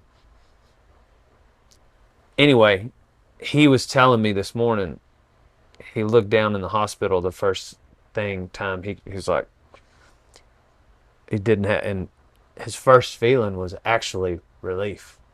And he told his wife, I don't have to go on any more deployments, I guess. And it was wild to think, like, you would think I would assume the very first thought would be depression, or whatever Yeah. feeling, and which I'm not saying it's not hard for him. I'm sure that came too, but maybe was there just like a little bit of that? Like, I guess that's what you meant when you told Randy, like, it's like, oh, somebody else decided for me. Yeah, it was easier. Yeah. Yeah, simpler. Like I told him, I said I would have never been able to tell myself I couldn't do it. I still to this day when we're bucking bulls at the house, I watch them and I'm like, I could have rode that son of a bitch. Shit, I rode him in my damn tennis shoes. Yeah. And it'll never change. It's just Right. it made it easier for me. Yeah. Because I didn't have to feel like I was quitting something. Right. Yeah. Yeah. That's just not wired in me. And when they told me that if I landed on my head again, the outcome, and Samantha and Jagger were standing right beside the hospital bed, and I didn't say a word. I look over, and Jagger's looking at me, and I knew right then. I said, "Well, it's over. Right. Yeah. Nothing I can do about it. It's over. We had a good run, but it was decided for me. It wasn't like I felt like I was quitting something." Oh. How do you see yourself in, let's say, 20, 25 years? What's the legacy you plan, the journey you plan to live out? I'm thinking about today. Yeah. Today. Yeah. It's, yeah, I never think about it. I just know what I got to do today. And it's like, I never think about anything past it. I don't think I'm going to be around. It's like, I never thought I'd make it to this far. So, just what I love to do is there's risk associated with it. It's not riding bulls, but, there's risk out there, and that's what I love chasing. It's not the risk, but just living life on the edge. That's where I feel alive. I can't do the regular stuff. It's hard. I can't do I don't know. I can't do regular life. I love how your, passion is so pinpointed and everything drives towards it, but you're passionate about bow hunting, and these races and the running helps you drive towards it. But one of the things I guess excites me about it, thinking about it in this room, is the fact that the average retirement age of a bow hunter is a lot further down the line than a bull rider. Yeah. Yeah. You can bow hunt for a long time. A 40-year-old bull rider is almost unheard of. Yeah. I I got lucky with what I love to do, is that passion that, it is sustainable. But I guess I just see you as, I don't know, when we're all older, like, I just see you still doing it. There's those videos of just an older guy in the gym just still knocking it out, and still doing pull-ups. I'm almost 60, dude. I That's am the older guy. We were talking about that yesterday. You're saying you're 57, but it's also like the best shape you've ever been in. Yeah. Yeah. How? I don't know. I'm not sure. One thing that I don't like, we talked about our kids and being that example. One thing I do like, and I don't know what you think about this, but when I think about like my sons, they are beasts, but like True, he's in this, now he's doing like these endurance events and doing, it's like crazy things. That's a tough road to go down. Yeah. Because you got to perform. You only get paid when you perform. And it's, if you're going, like he's got the world record in pull-ups and he's trying to do, this last man standing race, outlast every person running as long as possible, and you're the last person. It's hard. It's hard to beat every other man out there or woman out there. And it's like, now this is his path, because it's like he watched me kind of do this, and I'm like, tough way to make a living. Yeah. But that's what everybody, when Jagger was born and he'd go to them rodeos, he was always with me because we bought that motorhome and they went everywhere with me. And everybody, oh, that's the next world champion bull rider. And I was like, that's his decision. I said, yeah, he's probably going to do something with inside rodeo because, that's what he's always around. But I said, whether he rides bulls or not, that's on his shoulders. I said, it has nothing to do with me. And so I keep him some calves right there. It's never my idea for him to get on them. I don't wake up and be like, hey, you want to get on your calves today? It has to be his idea. Like I never say a word, and he'll say, "Dad, I want to get on my calves." Okay, I'll pin them. We'll have them ready. Yeah. And it doesn't matter to me whether he rides bulls or not. But that's what I told people. They will, after being hurt so much and things like that, would you want your child to do it? And I'm like, so you're sitting there telling me that to tell my child not to do the sport that gave me everything I have. Yeah. Absolutely everything I have and I own came from riding bulls. Right. I said, so I'm supposed to sit back and tell him not to do that? Right. And I said, I can't do that. It's got to be his decision. It's not mine. I was never pushed one way or the other. And if anything, I was pushed the opposite way from riding bulls. They hated the idea of me riding bulls. But, I said, that's his decision. If he wants to rope, then he can rope. If he wants to ride bulls, I'll help him every step of the way. I said, if he wants to play the piano, which I hope he doesn't, I'll go sit and listen to his recitals. But, it's not my decision. Yeah. It's funny, like I can't remember. We talked about it last night, but y'all did some type of, I want to say it was like an official race. Did all three of you do a race? Oh, and Tanner? Yeah. Truitt? Yeah, well, yeah. I mean, I'm not sure, but whatever Tanner Truitt line up to do, Tanner always wins pretty much. It's just like Tanner's older brother. Truitt's, he gets all the attention on social media and he is blowing up and he's got, he's very marketable. Tanner's just like, was a ranger, works construction, such a badass, just beats the guy who's supposed to be, Army Ranger. yeah. Yeah, Tanner, it's just funny because he never posts. Truitt posts all the time, and I follow them both, and I'm just like looking at these results, and I'm just expecting Truitt right there. And I don't know what it was. He was second, Tanner was first, and I was like, "Oh, Tanner snuck in there." It might have been just carrying that rock up the hill. Yeah. I don't know what it was. Running, Truitt's better now just because he's a great, great runner, but Tanner is super strong, very tough. Just kind of got that big brother type. Yeah. You can always big brother your little brother. Who wins the 225 bench press? Tanner. Yeah, Tanner still got that. Yeah, so he can do that 20, 25 times. God. Yeah, he's very strong. You think you could bench press 225? No.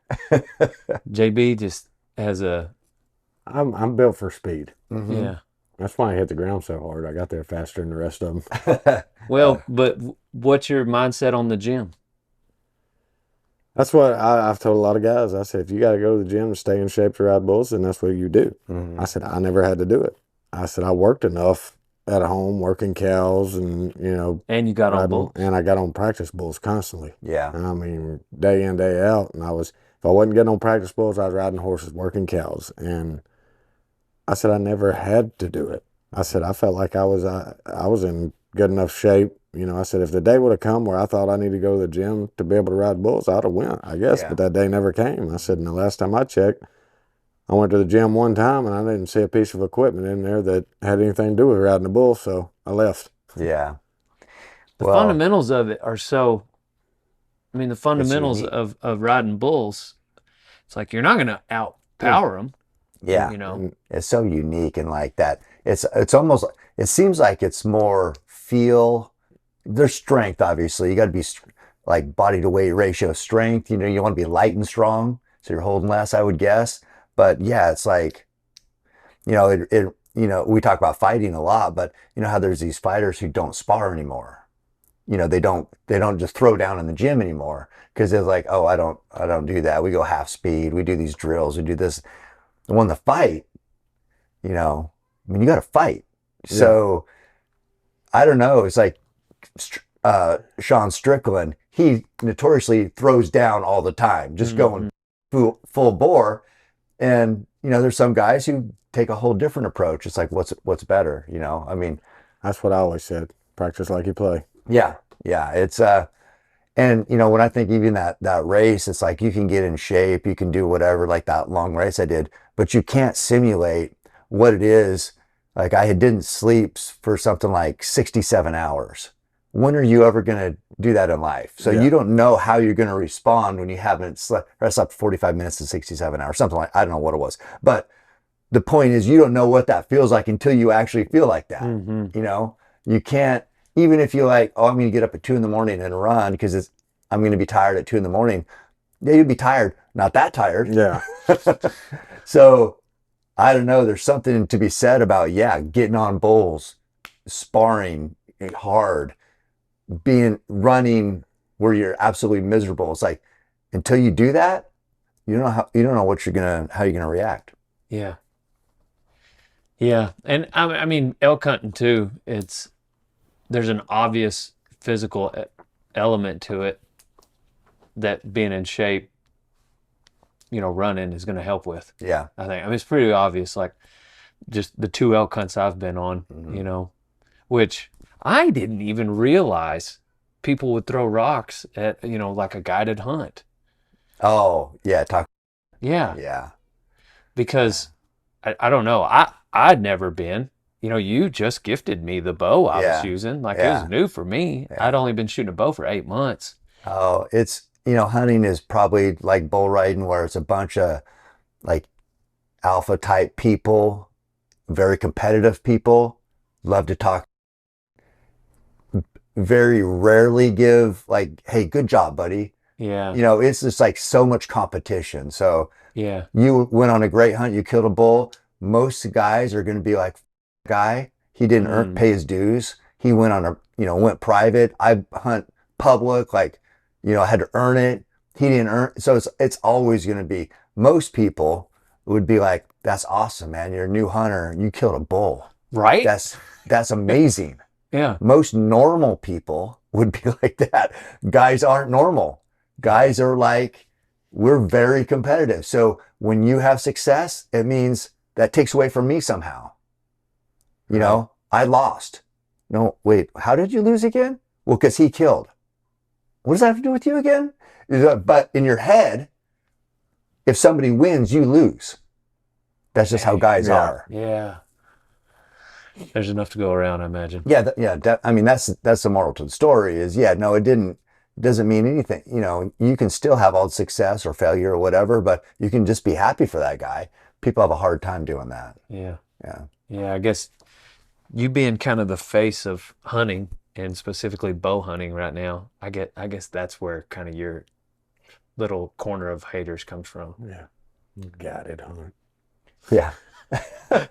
Yeah, I mean, I killed a spike bull, one pointer, basically, my first bull, 1989, and I thought I was like the biggest badass ever. I had people about me killing that bull, a spike, a 1.5-year-old bull. So I'm like, oh, so this is how it works. This is what we do. We just never changes. Never changes. Quattro, Samantha's uncle, they have a hunting ranch down there in Valdey. That was the most fun I had, was netting them deer to go in the breeding pens. Yeah. I was doing what? Netting them. So did you fly over them or drive beside them? Well, we were on the ground. Oh, okay. And so the choppers. Oh, okay, yeah. They're up there, and got one guy flying, one guy with the net gun.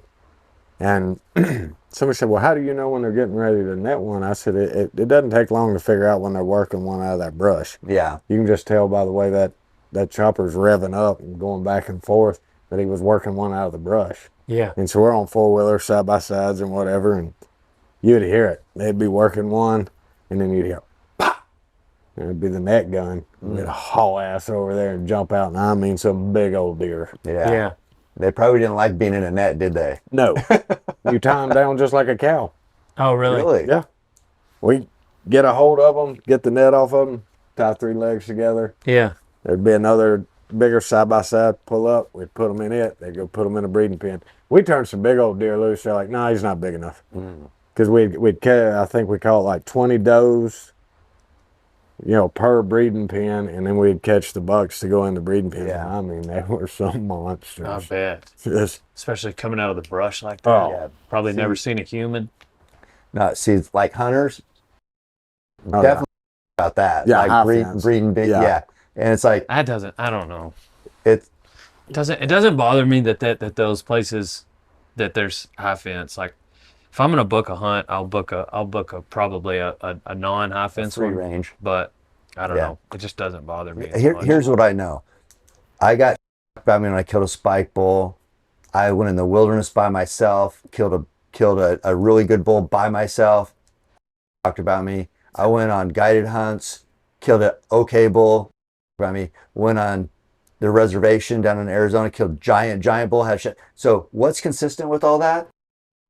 It's just it doesn't you matter. get it too. It does not matter what you do, how you do it. Where is it in Arizona? You went San Carlos. San Carlos, yeah. That's where I went to You did. go. Yes, not hunting elk though. I went with Derek Begay. That's where we went to Catching Maverick. catch mavericks. Did y'all see any cattle there? I don't know where you were. Were you on the reservation? Yeah. Yeah. So I doubt if they're up in the mountains.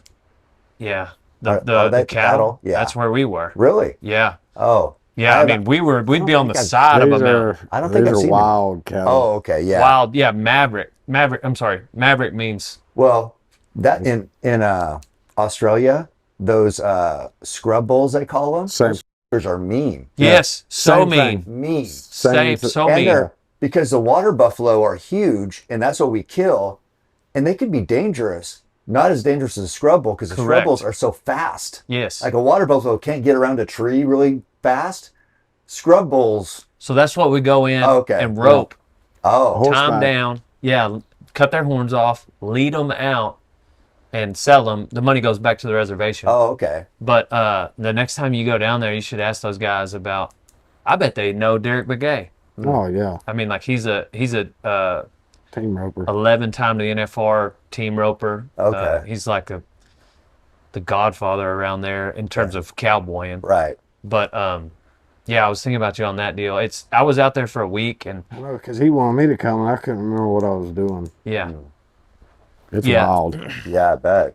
I bet. Yeah, so we go out, we drive like 3 hours out into the mountains, and you can only take a 16-foot trailer because of the switchbacks, and which means you can only take so many horses, Yeah. and you run out of horses before you run out of mavericks to What, catch. they get tired or what? They get so tired. Yeah. And so I put out. It was kind of a junior high JV version of, Once We Were Wolves and Bush Dragon, but it was an hour and a half. Donnie filmed and of me out there catching them. And anyhow, it was kind of like Derek. I did a podcast with him, and it was like 4.5 hours long because that's all we talked about. But he said it's a lot like a hunting trip, and that's what made me think. Because then we were going to San Carlos, and in Endure, you talk about the San Carlos bull Yeah. that. Anyway, Globe, Arizona. Yeah. Globe. It's kind of south of there is where we go. Yeah. Okay. So if you go straight through Globe, you head towards the reservation Yes, sir. to San Carlos. Yes, sir. Yeah. Then I turn off at Globe, but that reservation is 1.8 million acres. It's giant. Yeah.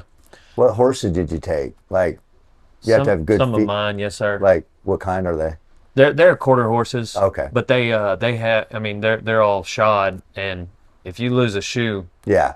you better done. know how to put it back on, because you ain't going nowhere. I remember the packer I used to use in the wilderness, he had Spanish Mustangs, and they were really good in the mountains. Yeah. Good feet. Yes, sir. Yeah, but they're small. Yeah, Smaller you're horses. because those guides are like super sharp, and y'all are pretty tight, right? Who? That you go with, not guides on the but reservation? the guys that help you. Yeah. Yeah. Yeah, you should ask them if they Yeah, I will. what they know about. I'm curious though. So what's they talk about you? Where do you start? That's a long Well, list. the big thing is everybody kind of has their opinion on who the GOAT is. Oh yeah, And, Oh yeah. and LeBron or Michael Jordan. correct. Obviously, it's That's Jordan. it. Yeah. And there's about 5 bull riders that Okay. are in the conversation. Me being one of them, of course. Yeah. And I didn't know there's any other. I thought that was a like lot of people, it's consensus. back and forth. Is it Oh. Dale? Is it JB? Right. Gotcha. But then there's a few others, and JB never like really engages in that conversation. Mm-hmm. But that's just it'd be like just going on LeBron's page and just like randomly commenting Yeah. that you think, or vice versa. You go on Michael Jordan's page and just say LeBron's way better. It's just like Yeah. whoever it's you up to decide him. it is, like Yeah. why do you say it like that at all? Yeah. You know. But Not into smoking, Oh yeah. I know. drinking beer, anything that I'm of legal age to do.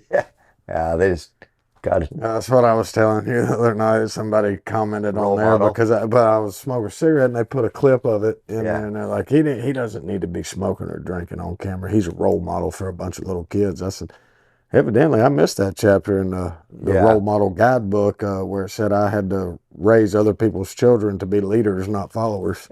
Yeah. No, I know. What I respect and love about JB is he's undeniably himself, no matter who's around, whether we're on a podcast or we're behind the set or he's in an interview at the bull riding. And a friend told me once that also smokes and drinks, and he just said, "You can't hide from God." Yeah. And so, it's like, what's the point in, me acting one way in front of you? Yeah. If Well, I watched it firsthand at those bull ridings. You know, somebody said the other day they were bashing Clay Guyton for getting mad when he got bucked off, throwing his, outside the arena and everything. And I commented on it pretty because I used to get the same flag. yeah, They'd always say, "Well, you don't need to act that way. There's kids watching you." And I said, "Well, you show me a good loser, and I'll show you a loser." I Yeah. said, "I'm not going to accept it." I said, "That's failure. I work every day of my life to be able to ride bulls, and then when I don't, it's something that I did that caused it." And I do not accept it. Like, I'm not going to accept failure. Like, yeah, it's going to happen. I know it's going to happen, but I don't have to accept it. I can go home and work at it and try to make sure it doesn't ever happen again. And, they used to always bash me for that. And they were bashing Clay. And it was, oh man, it just gets under my skin. I told somebody, I said, social media has gave every person an opinion. Mm-hmm. And back in the old days before social media, somebody walked up and said something they put on there, they'd got their asses beat. yeah. Well, now that doesn't happen. They sit behind a keyboard and do it, and nothing ever happens to them. I said, boy, I wonder what would happen to all these people if it went back before that. Yeah. Yeah. Whole different world for sure. Yeah. But I wonder, and you made mention of this, but I had Trevor on, and I think about some of the ways that he responds. Like he talked about, and he said, in rodeo, sometimes you're not given the opportunity to win. Probably the same thing. Good way to put it with hunting. mm-hmm. And because he and Patrick were going, and Patrick had just gotten a rig with him, and they did not win that night. And Patrick was like, "Well, I mean, we need to go to McDonald's or something." Trevor was like, "I mean, you can make yourself suffer if you want, torture yourself, but I'm going to eat." And the way he explained it was, if I had not prepared and I wasn't ready and I didn't execute based on my performance, it bothered me. But if I did everything I could to prepare and I knew that and I was ready and something, rodeo didn't, just because Well, it's different every time, well, Yeah. then he might not be glad he lost. Don't get me wrong, 26-time world champ, but that was the same way. Like I told people, I said, if you see me throwing stuff, like I threw that bull rope and I kicked a few trash cans over, things like that. Like if you saw that, that's because I thought I didn't put as much effort out as I should have. yeah. Like I felt something inside me made me feel like I quit the ship early. And I said I couldn't live with it. It would eat at me. As long as I tried my guts out and I just got my ass handed to me, then I would get up and I was mad, but I wouldn't get frustrated like that. I wouldn't, I'd be like, well. Probably some of those trips with Bushwhacker, you weren't as throwing your stuff. Yeah. Like he would slam my ass and I'd get up and hell, I tipped my hat to him half the time. He would bug me off and I'd hit the ground and You got to tell Cam about the time that you're riding him with the lights. Oh, in Decatur? Yeah. Oh, gosh. I don't know how many times I'd been on him by this point, but they had like a minor league PBR. Back then, they called them challengers. And we were in Decatur, Texas, and the short round was a pick out of a hat kind of deal. Well, I'd won second in the long round. Ben Jones had won it. Well, he'd got hurt in the long round, so I had the first pick. 15 bulls in this hat, like poker chips or something, and 15 of them. I walk up there, got first pick. I dig around in this hat, move them chips all around, pull that chip out, look, and I said, you got to be And they said, what? And I just handed it to them. They all started laughing. Well, So I was the last guy out of the night. Well, they're rocking and jamming this place out. Oh. About the time I nod my head, they open that gate, the tripper, the breaker trips. Lights go dark. I was tied to On him. the back of Bushwhacker. Oh, Yeah, God. I was tied to him in the dark. Oh, In the arena during the ride. Somebody said, "What went through your head?" I said, "Well, the first thought was, holy, I can't ride this in a lit up ass arena. Now I'm tied to him in the dark." In the dark. Oh, he drove my head around that night too. did you ride him when it was dark, or did the lights come back on? Well, when the lights came back on, then the whistle blew, and I was laid out in the arena about half knocked out, trying to get my head out of that dirt. Oh, God. That's the craziest story Yeah. in bull riding, I think. That JB, is. one of the 13 trips. That was like Ken Cox had passed away. He hauled him, raised him, took care of him. He wasn't his bull, but he was pretty much his handler. Yeah. And I actually don't live 10 miles from Kent's place where he used to live now. And Kent, man, that's what we'd always joke. Kent would look at me, "JB, yeah. Remember the night he kicked the lights out?" "Yeah, I was tied to his ass." I mean, obviously you got that historic ride. How did you envision, what were you going to do when you rode him? Like, did you have a plan? Like, did you want to like stay on him a little longer? Did you want to? Well, it was a good thing I didn't have to be 8.1 or I'd have been screwed. Yeah, it was tight. Oh, yeah. But like, what in your head, what was the perfect ride going to be? Just anything, or did you want to like stay on him and? Well, he had Because what was that in the movie? Didn't Tough like stay on him bull like longer? extra for lane. Yeah, right. Yeah. That was at the NFR, yeah. Right. Well, it was a rivalry. It got to where, like, I kept telling him, I was like, "I'll figure him out." Yeah. I'll figure him out. And then somebody just slammed my ass again. And I'm like, "Gosh, damn." And finally, I rode him that night. And I was like, "Oh, thank God." And then it was funny. When they retired him, somebody called me. They said, "Boy, I bet you hate they retired him." I said, "Hell no." I said, "I don't have to get on that so much anymore. He cost me enough money." Yeah. Were you, was it the 13th ride you rode him? No, hell no. It was like the 9th or 10th ride. Yeah, and then you had to get on him a few more times. He bucked me off a couple more times after that. 13th. Okay, Yeah. so you thought, so you said you were going to figure him out, but I guess you didn't figure him out. No, I got lucky one time. 94 and a quarter. God, that was a score. Yeah. And then the funniest, Is that your highest? yeah, the funniest thing was his number brand was 13, and I got on him 13 times. That's awesome. Yeah. I didn't know it because they inducted him into the brand of honors, what they call it, Yeah. in the PBR finals, and Ken had passed away, and Julio Moreno that owned him called me. He said, "Hey, would you get up there and talk about him? Kent, other than Kent, you know him better than anyone else." I was like, "Yeah, I'll do it." I just said, "Yeah," I was just not thinking about what I was going to have to do, and because Julio was my friend. And we get there, and the first thing I say when I got up there, I was like, I said I'd do this because it was Julio, and he's my friend, and I said, but now I got to talk good about a bull that handed me my ass 12 out of 13 times. I said, "I don't know how I feel about this right now." What is that, an 8% riding? Oh, and he was on stage right there. Really? They had panels set up. He was gentle. Oh, was he? Yeah, and he was standing right there, and that was the first time I realized his brand was 13, because he turned around and right there on his hip. And I said, "Julie," I said, "brand 13?" He said, "Yeah." I said, "That's crazy." He said, "Why?" I said, "I got on him 13 times." I was like, "That's wild." What's your bushwhacker bull? What's that one bull that you talk about in Endure? I'm trying to remember what you named him. The tight bull? The tight bull. Yeah, Would that be your bushwhacker bull? Yeah, kind of. I mean, probably, but I don't know. It's like what I love.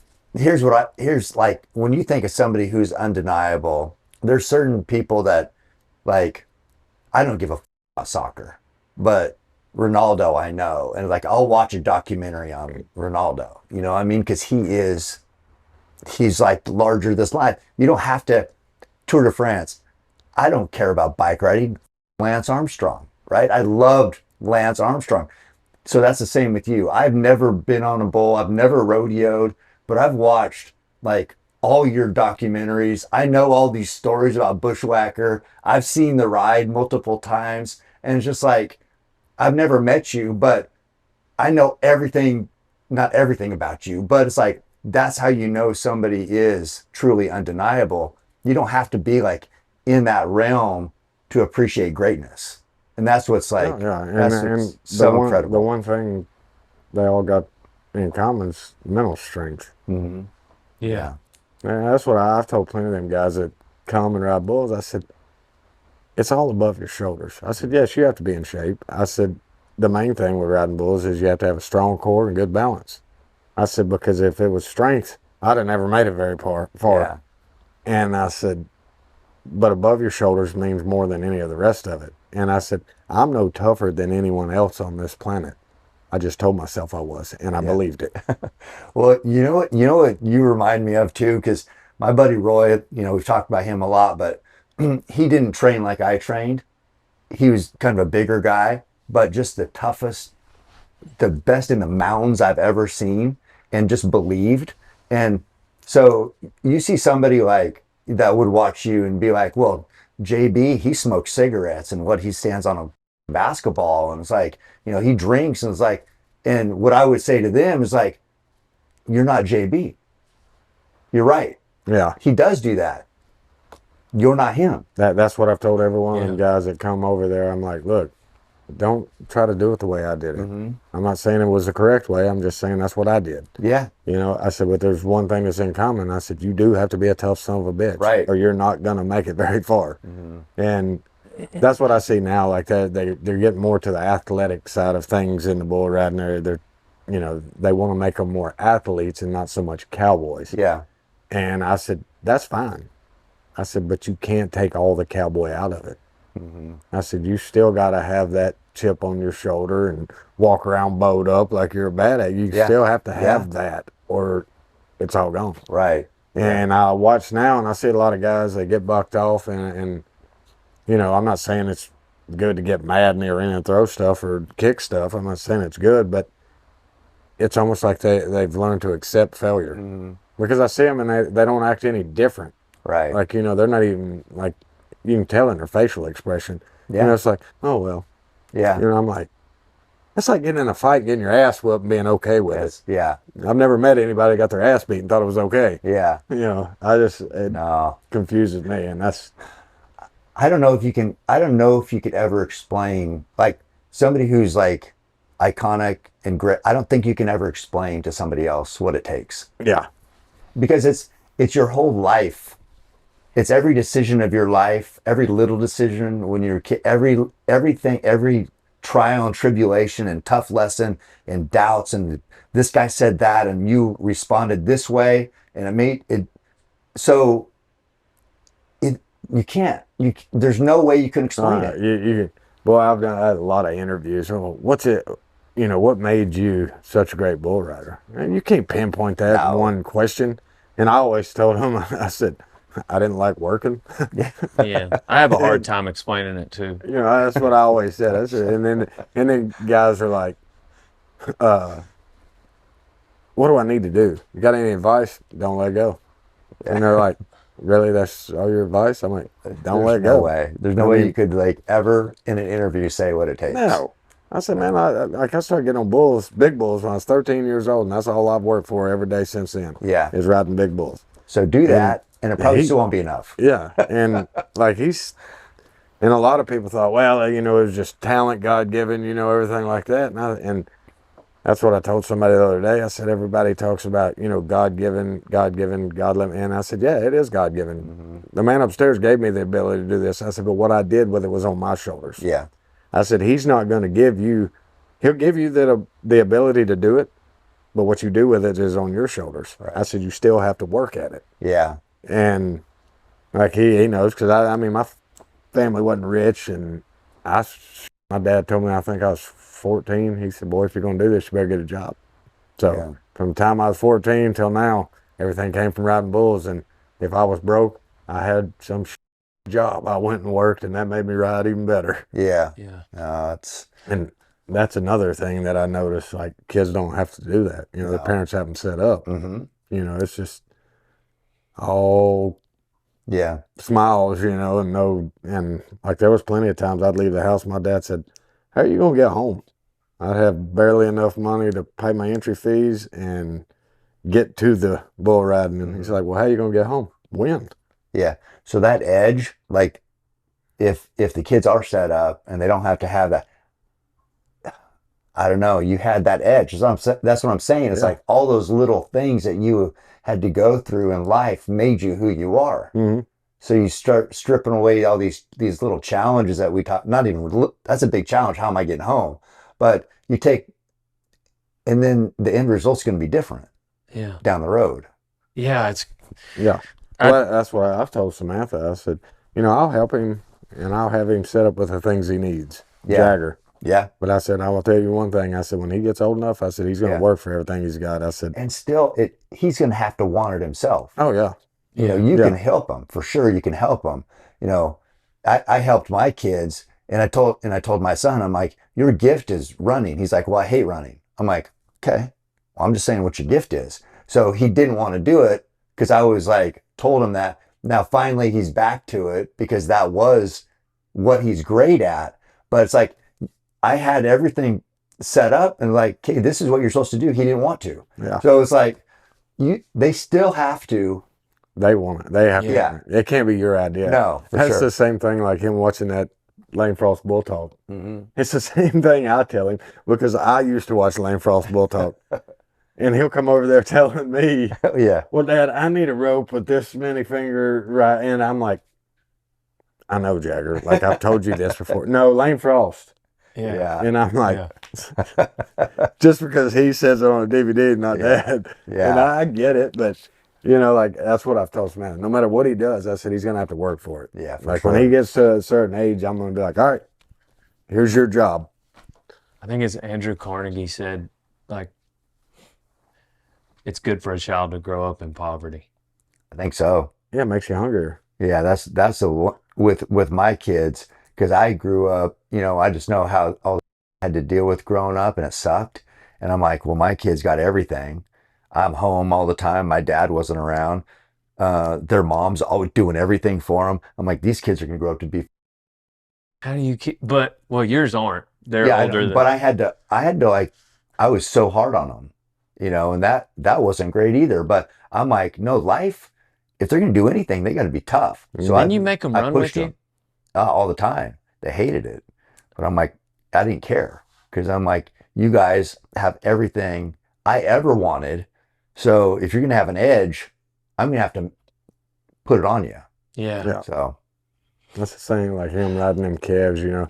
He'll hit the ground hard and he'll be kind of whining around. And yeah, like I just walk out there and stand him up. And he landed on a little bitty rock in the arena the other day and kind of busted his head open. He's like, back. And I'm like, he's whining. I was like, what's wrong? He's back of my head hurts. And I looked around, he's bleeding. And I was like, oh. And I said, well, you busted your head open a little bit. We get outside that arena. I saved down. I said, you all right now? He said, yeah. I said, I'm going to tell you something right now. I said, don't ever do that again. And he said, what? I said, I know it hurt. And he said, yeah. I said, don't you ever lay in that arena. mm-hmm. He said, why? I said, because when you get older, and if you do ride bulls, I said, the one thing you better learn is it can always get worse. Mm-hmm. I said, so you get your ass up. I said, you get out of that arena. I said, I don't care how bad you're hurt, but you get out of that arena. I said, you can come back here and lay and cry all you want to, but you get out of the arena. Right.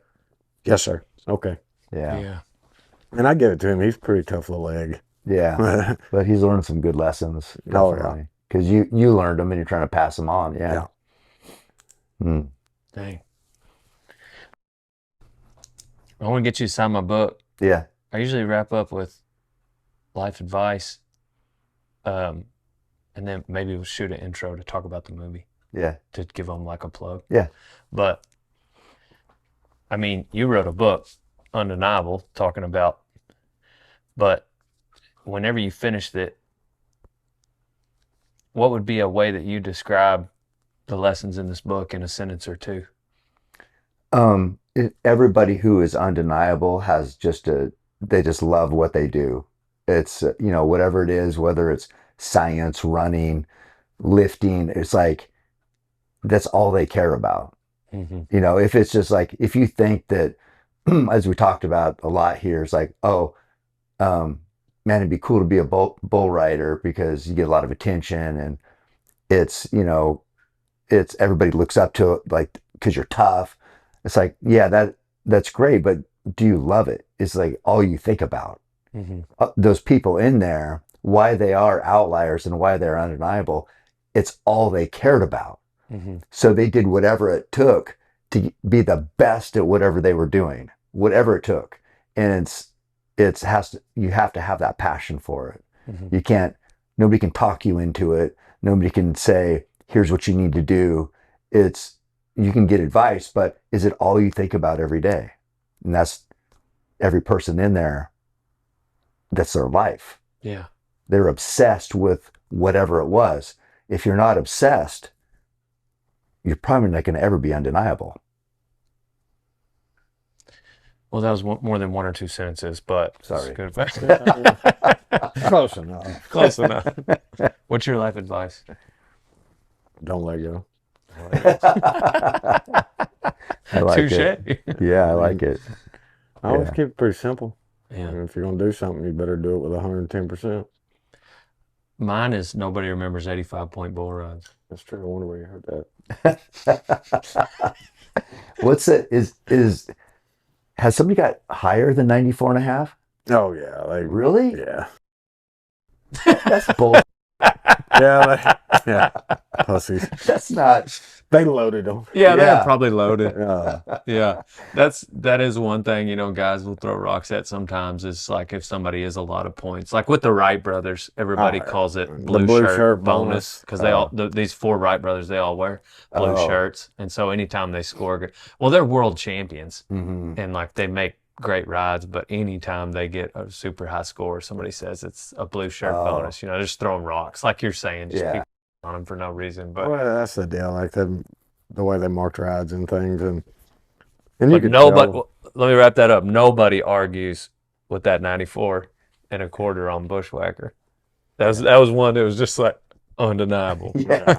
So everybody's like, all right, we'll give you that one. You can watch it back to the 80s. The scoring's different. Yeah. They do it all the time, and that's what somebody said. Well, like I think Jose, they marked him like 97 or some shit. And somebody said, well, what'd you think about that ride? I was like, it's a good ride. He should have won first. And they said, well, what about the score? I said, the score don't make a damn. Yeah. And they said, why? I said, as long as everybody ended up where they were supposed to end up. Yeah. Yeah.